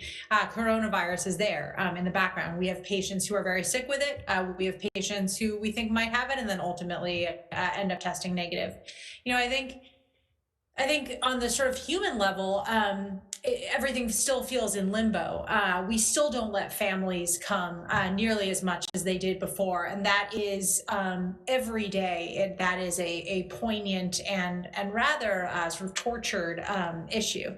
We have patients who, if we decide to rule them out for coronavirus, families can't come and see them. Why is that? Well, if they're maybe being ruled out, we don't want families to be exposed. These are rules that come from sort of on high in the hospital and things that I think we haven't really worked out quite yet, because I think we are still doing a disservice to our patients and to their families. So as we prepare for this not to be transient, as we sort of come to terms with that reality, I do think that we are going to have to, in the hospital, stop being in this sort of early pandemic mindset and start saying, all right, like this is with us. How can we still continue to deliver humane, non-pandemic care? And I think that that's something that we're still struggling with. We're sort of in the middle between the two, and we haven't really found our footing, and we're going to need to. Because I do think, and in some ways, though we're giving safe care to people, there are some ways in which we're doing our patients a disservice as we're still in this sort of pandemic mindset. Question from, go ahead, Helene. No, and I was just going to say, I mean, I think to your point, some of this is we just have to stop resisting it and acting as if we're going to go back to normal. I mean, I still remember back in the days when you didn't wear gloves to draw blood. That was just normal. You didn't. And then, with HIV and everything else, people resisted it at first. Now, nobody draws blood without gloves on. So, I mean, I just think that there are things like this that will evolve and, we'll be wearing masks and, it's just normal. Yeah. We have a question from Mark Hagerot, who is the Chancellor of the University of North Dakota and is associated with New America. He says, is there any evidence as to how winter affected populations, given that the southern hemisphere winter just ended today? What might it say for winter in North America, especially here in North Dakota, which has hard winters? So how does winter play into this? Anybody who wants to jump in? Well, first of all, I just want to say hi to Mark, a friend and colleague. First of all, it's also important to understand that we came into this preconceived notions that we would have waves of a pandemic unfold, because that's what we always planned for with influenza. If you go back and look at the 10 previous influenza pandemics for the last 250 years, 2 started in the winter, 3 in the spring, 2 in the summer, and 3 in the fall. And every one of them kind of had a first wave, 4 to 6 months in length and with a trough, and then a second wave. And of course, we've often talked about the second wave, particularly with 1918. We didn't see that with this coronavirus. And in a document we put out in April, we said, how might this look? Might this be waves like influenza for which the first wave ends for reasons we have no idea why? It's not because of mutation. Even our second wave in 2009 ended before much vaccine was really available. And with coronavirus, maybe they're going to be very different. Maybe they're going to just burn constant or burn hot in some areas, even hotter for a temporary period of time. And I think we've all come to the conclusion this is not about waves, even though people use that. Where there is mitigation, you can drive this virus down. We just heard in Boston and Massachusetts, they've done a quite good job. Probably one of the best places in the world is New York State, which went from house on fire in April to a point now where I think there are 40 some days of below 1% positive rate. It's been remarkable what they've done, while other states in the United States continue. A state like Minnesota, we're at 23 cases per 100,000 population per day, which is 6 times the rate it is in England right now, where they're declaring the need to do shutdowns, okay? So, I mean, it's a relative issue. But I think what we're seeing here is that this will just keep transmitting. It's like a coronavirus forest fire. And as long as there's wood to burn, it'll burn. And if we suppress it some, just like a forest fire, you can slow it down, you can hold it down. In some cases, it will miss areas, and then it comes. I mean, if you explain to me what happened in California in May and June, I had more people say to me, oh, it's because they don't have public transportation, they don't have a problem. People aren't sharing it. Well, then look what happened in July and August. Everybody has an answer for why some places show up and some don't until it shows up, and then it starts, as a real challenge. So I think this thing is just going to go on. I don't think there's any evidence seasons themselves are going to make the difference. I do believe indoor air is very important, as it is in the summertime, by the way, for air conditioning. It also is for heat in the wintertime. But I think you're going to see transmission of this virus just continue wherever there are people left to get infected and behaviors that result in transmission. It's easy to kind of, obviously there's a lot of good reason to be pessimistic about a lot of this, but for each one of you, what gives you some hope? I mean, what are the therapies, the vaccines, the public practices, the political leadership, and where are you seeing areas where hope is a possibility? And I'll start with Dr. Lamas. Sure. I would say, here in the hospital, we have seen the extent to which sort of good public health mitigation measures can significantly change the face of this disease. I'm sitting, as I told people, in a call room, and outside me is actually one of our ICUs. And in end of March through April through May up until sort of mid-June, the hall outside where I am had a coronavirus patient in each intensive care unit room. You walk through, these patients were all prone, they were very sick. Now we have one coronavirus patient down the hall. The ICU is full of the other diseases that just sort of step back in the setting of COVID. And that's hopeful that we do have, even without a vaccine, we do have within our sort of armamentarium, we do have the ability to decrease the transmission and the prevalence of this disease. I think the other thing that can be interpreted as hopeful is the extent to which this disease, in a way that I have never felt, does show us how we are all interconnected.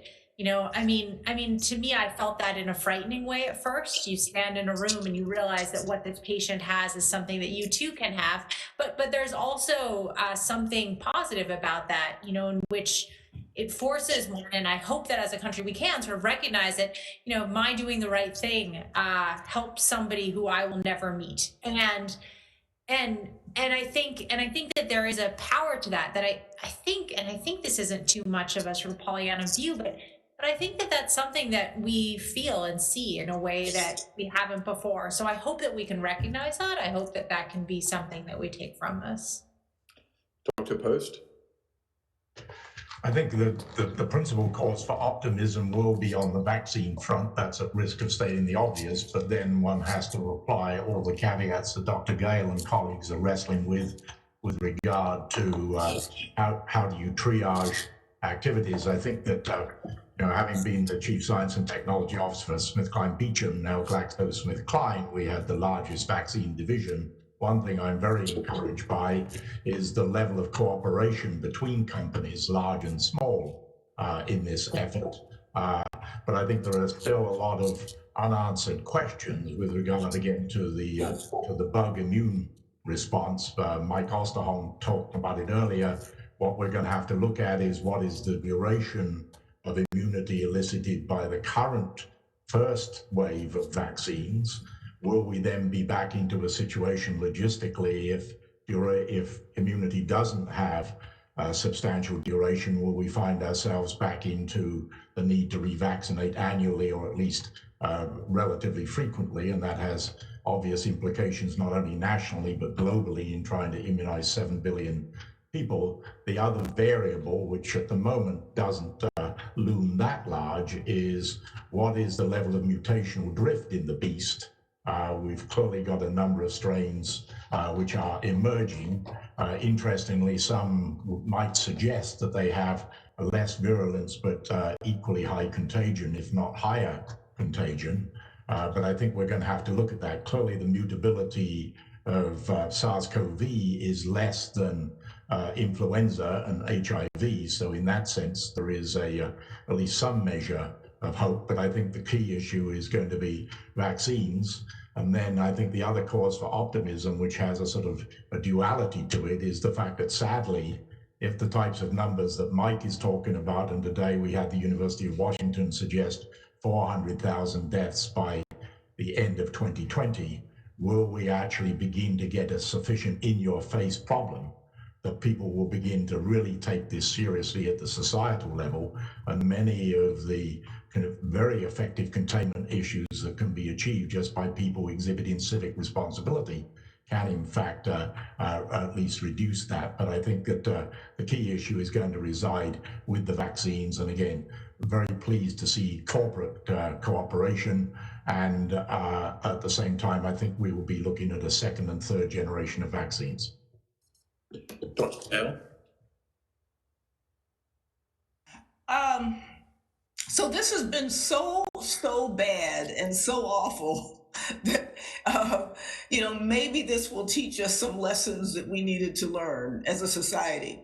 And sometimes you need a real wake-up call to, kind of, as a society, think very differently. So, I think that, we've talked about having a biologic disruption, and we all knew that it could come, but until it came, I think people didn't take it seriously. So, I think thinking much differently about biologic threats as being something that is going to be with us for the foreseeable future, and take that seriously and be prepared differently than we were this time.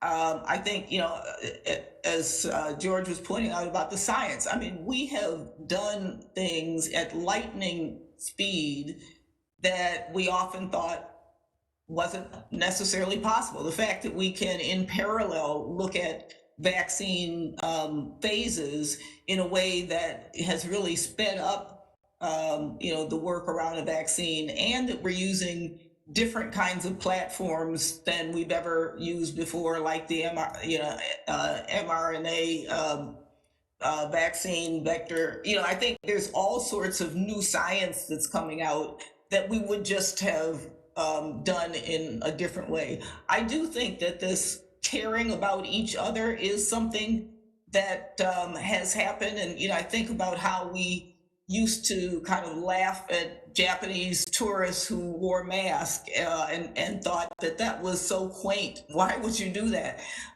We were happy to spread our germs to each other. Now I think we're thinking very differently about our responsibility to each other and, how we do that. I think that the disproportionate impact that this has had, particularly here in this country, around in Black and Brown communities specifically.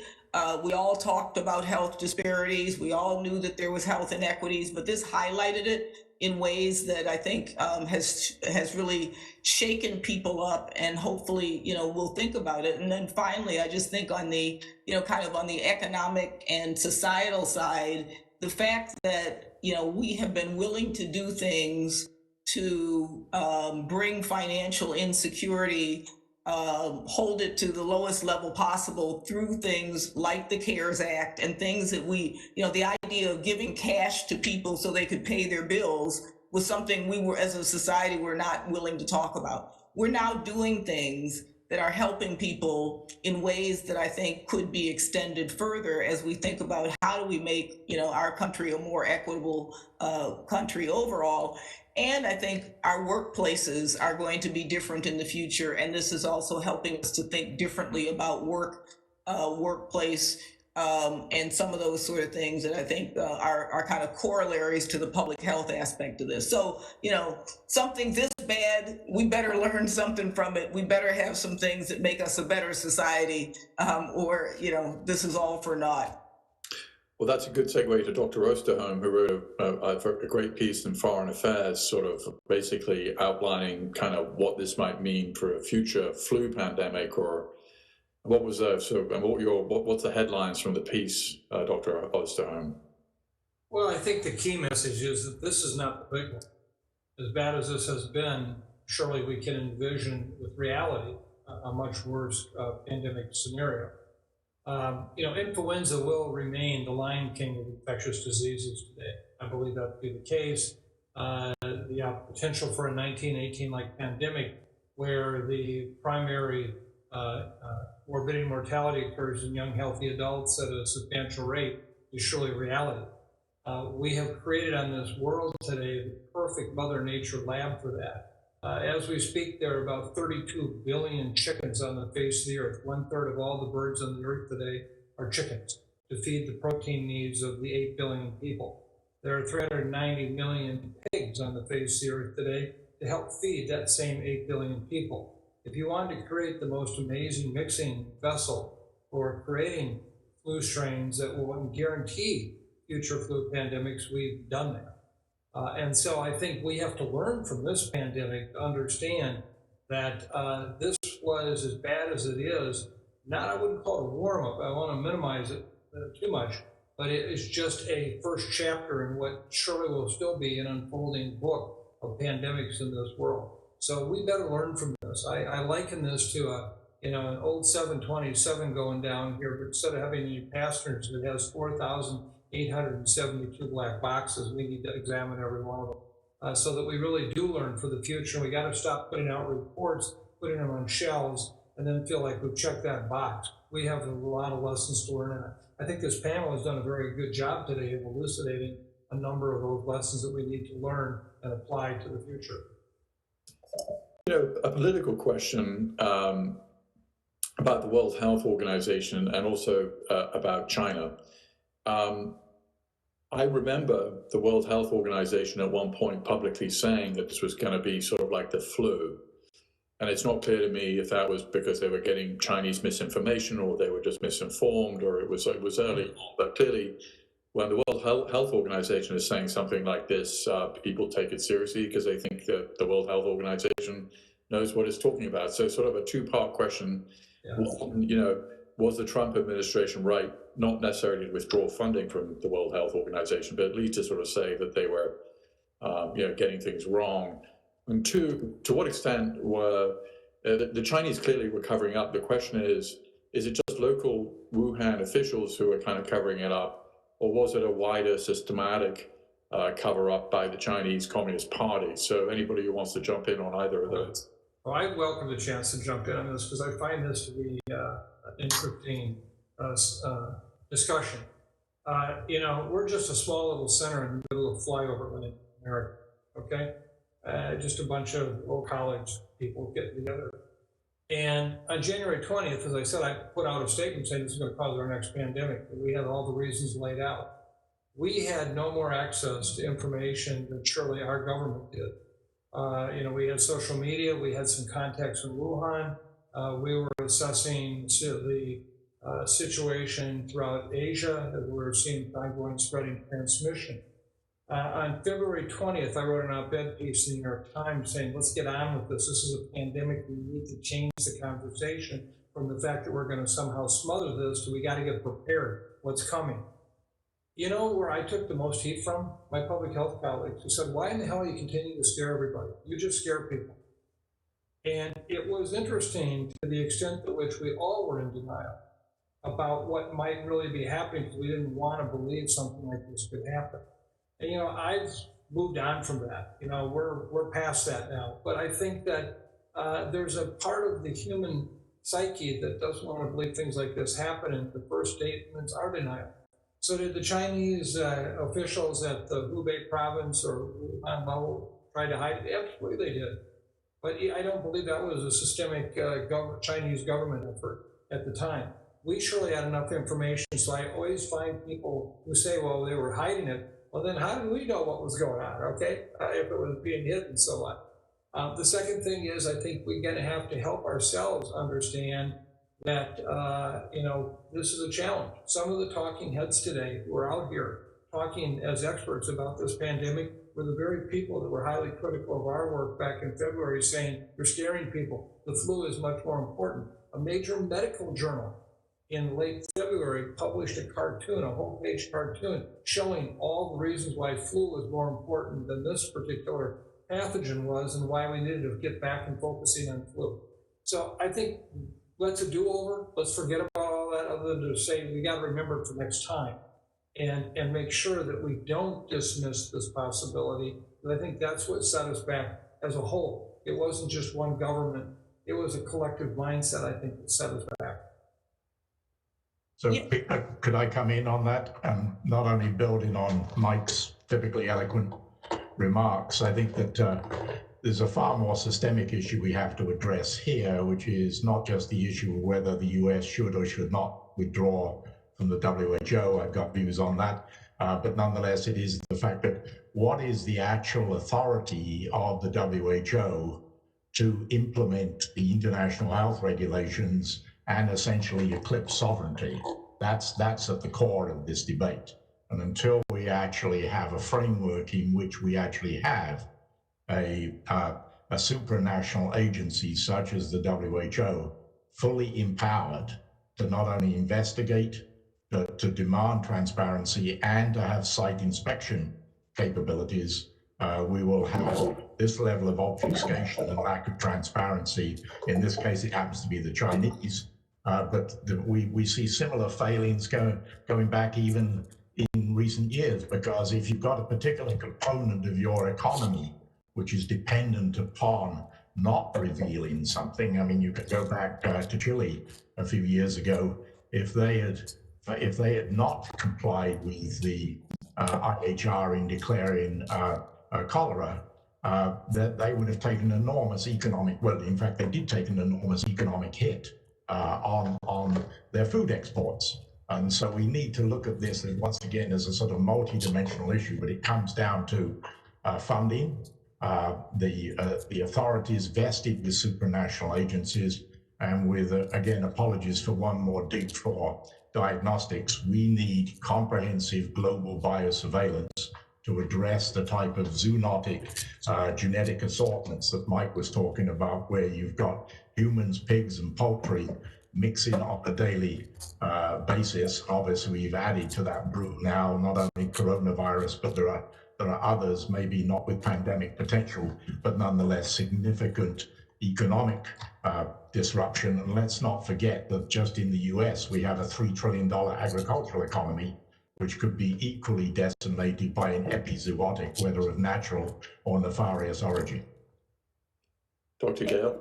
Yeah, just to totally agree with both of the previous speakers. I guess I would say, WHO got some things wrong. We all got some things wrong in the beginning. That's just the nature of a new threat, and this is an era where we need more, not less, of WHO. We need a WHO that is strong and able to do its job more effectively. We are not going back to the days of, every nation is isolated. We are increasingly a global, interconnected world, and we need that kind of an organization that has that global mandate. And this is the worst time to be pulling back from an organization that is kind of the global public health organization. This is the time where we should be doing everything to support it, to build its strength, to build its capacity, because that's the only way you deal with global pandemics. I mean, is there an analogy to the International Atomic Energy Association, which does do, can do inspections that are sort of, I guess, mandated by either treaties or the United Nations? I mean, does the World Health Organization just rely on the goodwill of the countries that are part of it? There is no enforcement mechanism. Is that what everybody is saying about the World Health Organization? They can't come into a country without an invitation. Is that right? Imagine the following scenario. We have an outbreak that begins in a major U.S. metropolitan area. I believe that there would be substantial transparency, but there could be, in the fog of early war or outbreak, confusion. Now imagine, because of that, the Chinese and the Russians insisted on sending a delegation here to investigate because they were concerned about what we were putting out or not putting out. You think for a moment we would suddenly just say, sure, go ahead, send them in, bring WHO over, you guys investigate this. So I think that one of the things is also expectation. We have an expectation we can go everywhere, but we also have an expectation that we're all independent by ourselves, and don't say that. So I think the world order has changed too. If you're going to ask for transparency, it really has to be transparent. And I think we'd be as guilty as any country not wanting someone to come in. I just want to echo what other people, I didn't mention it in my comments, but I think we need a very strong WHO, just like we need a strong CDC. This is a time where we really need these organizations. We need to build their capacity. And when they fail, yes, we need to be critical, but we also have to offer our ways in which we're going to fix it. And I think that right now with WHO, what they're doing with COVAX, the ability to get vaccine to the rest of the world, things like that, I think are absolutely remarkable. And I want to just go on record saying I hope we're all supporting WHO and what it can and should do. I think another feature in this, Peter, not just for WHO, is the disinformation campaigns. And irrespective of their origins, whether domestic or international, this is again another significant factor that's insidiously undermining public trust, not only in our agencies, but also in the science. Well, Dr. Gale, that seems like a huge issue on the vaccination front. I mean, I can't remember the exact numbers, but isn't it like a third of Americans won't even take the vaccination, even if it's available? Yeah, and it kind of divides into three different groups. And so, we have this group of people who just don't believe in vaccines, period, don't believe in vaccine science, and they're called the quote anti-vaxxers. I think that's a group that is a bit apart, and they will obviously not take this vaccine or any other vaccine. But then I think we have probably at least two other categories who, because of the confusion, because of a lot of the concerns about how decisions are being made, whether they're being made politically or scientifically, there are people who are rightfully skeptical. I give as an example my very closest friend from childhood, who was also a physician, who is involved in clinical trial work herself, says she's not sure that she believes this and whether she would take a vaccine. So this is not even, you're talking about uneducated people. This is a physician who works on clinical trials who now says, I just don't know if I, trust what's coming out from our organizations that are charged with it. And then you also have particularly African Americans and others who have had historical reasons not to trust, who have been used inappropriately in experimentation and have had reasons to have this mistrust. And that's the very population that's being disproportionately impacted, but also has this very long history of mistrust with government research, et cetera. So we've got a lot of work to do to repair that trust. And it's going to be an important part of whether or not we get people to take the vaccine. And I think it's a big, huge issue of how do we make sure that we can have the kind of transparency that allows people to actually have trust in whatever the product is once it's available. And Peter, on the same score, I think there is the issue of how are we as a society going to react to the inevitable rare or very rare complications that will come from a vaccine. So whether we go back to narcolepsy with influenza, but in the current litigious society, probably the very rare events are going to require vaccine will not be revealed until we're vaccinating millions of people. But at what point will we then switch on our televisions to see 1-800 bad vaccine as the next element in eroding public trust? It's an issue that we've got to pay a lot of attention to. Dr. Lamas, a last word from you. You have to deal with the families, and often families who can't even see their physically touch their loved ones when they're dying. How do you deal with that? How does anyone deal with that? I think we're all sort of still figuring that out. But I think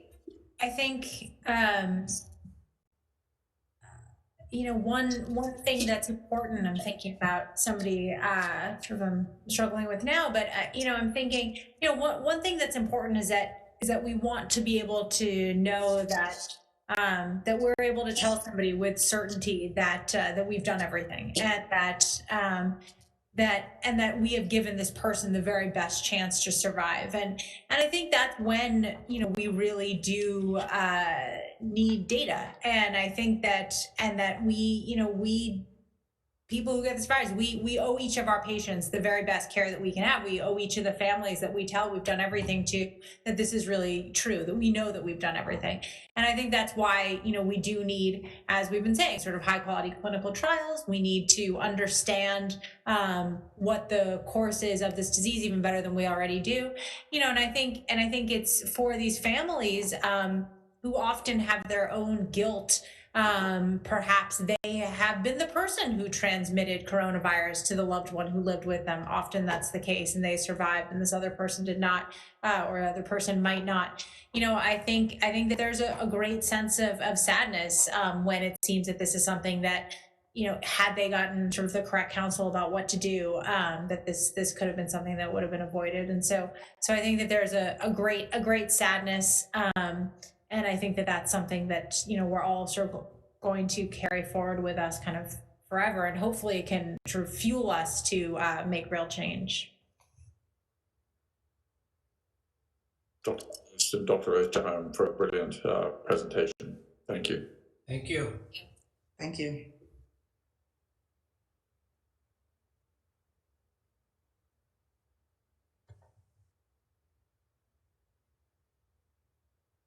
Thank you, everyone, for joining us today for the Future Security Forum. That was really an extraordinary last panel, and really one that highlights the theme of our conference. And we look forward to seeing all of you tomorrow at 12:30. It will be day 3 of the Future Security Forum. And thank you so much, and have a good evening.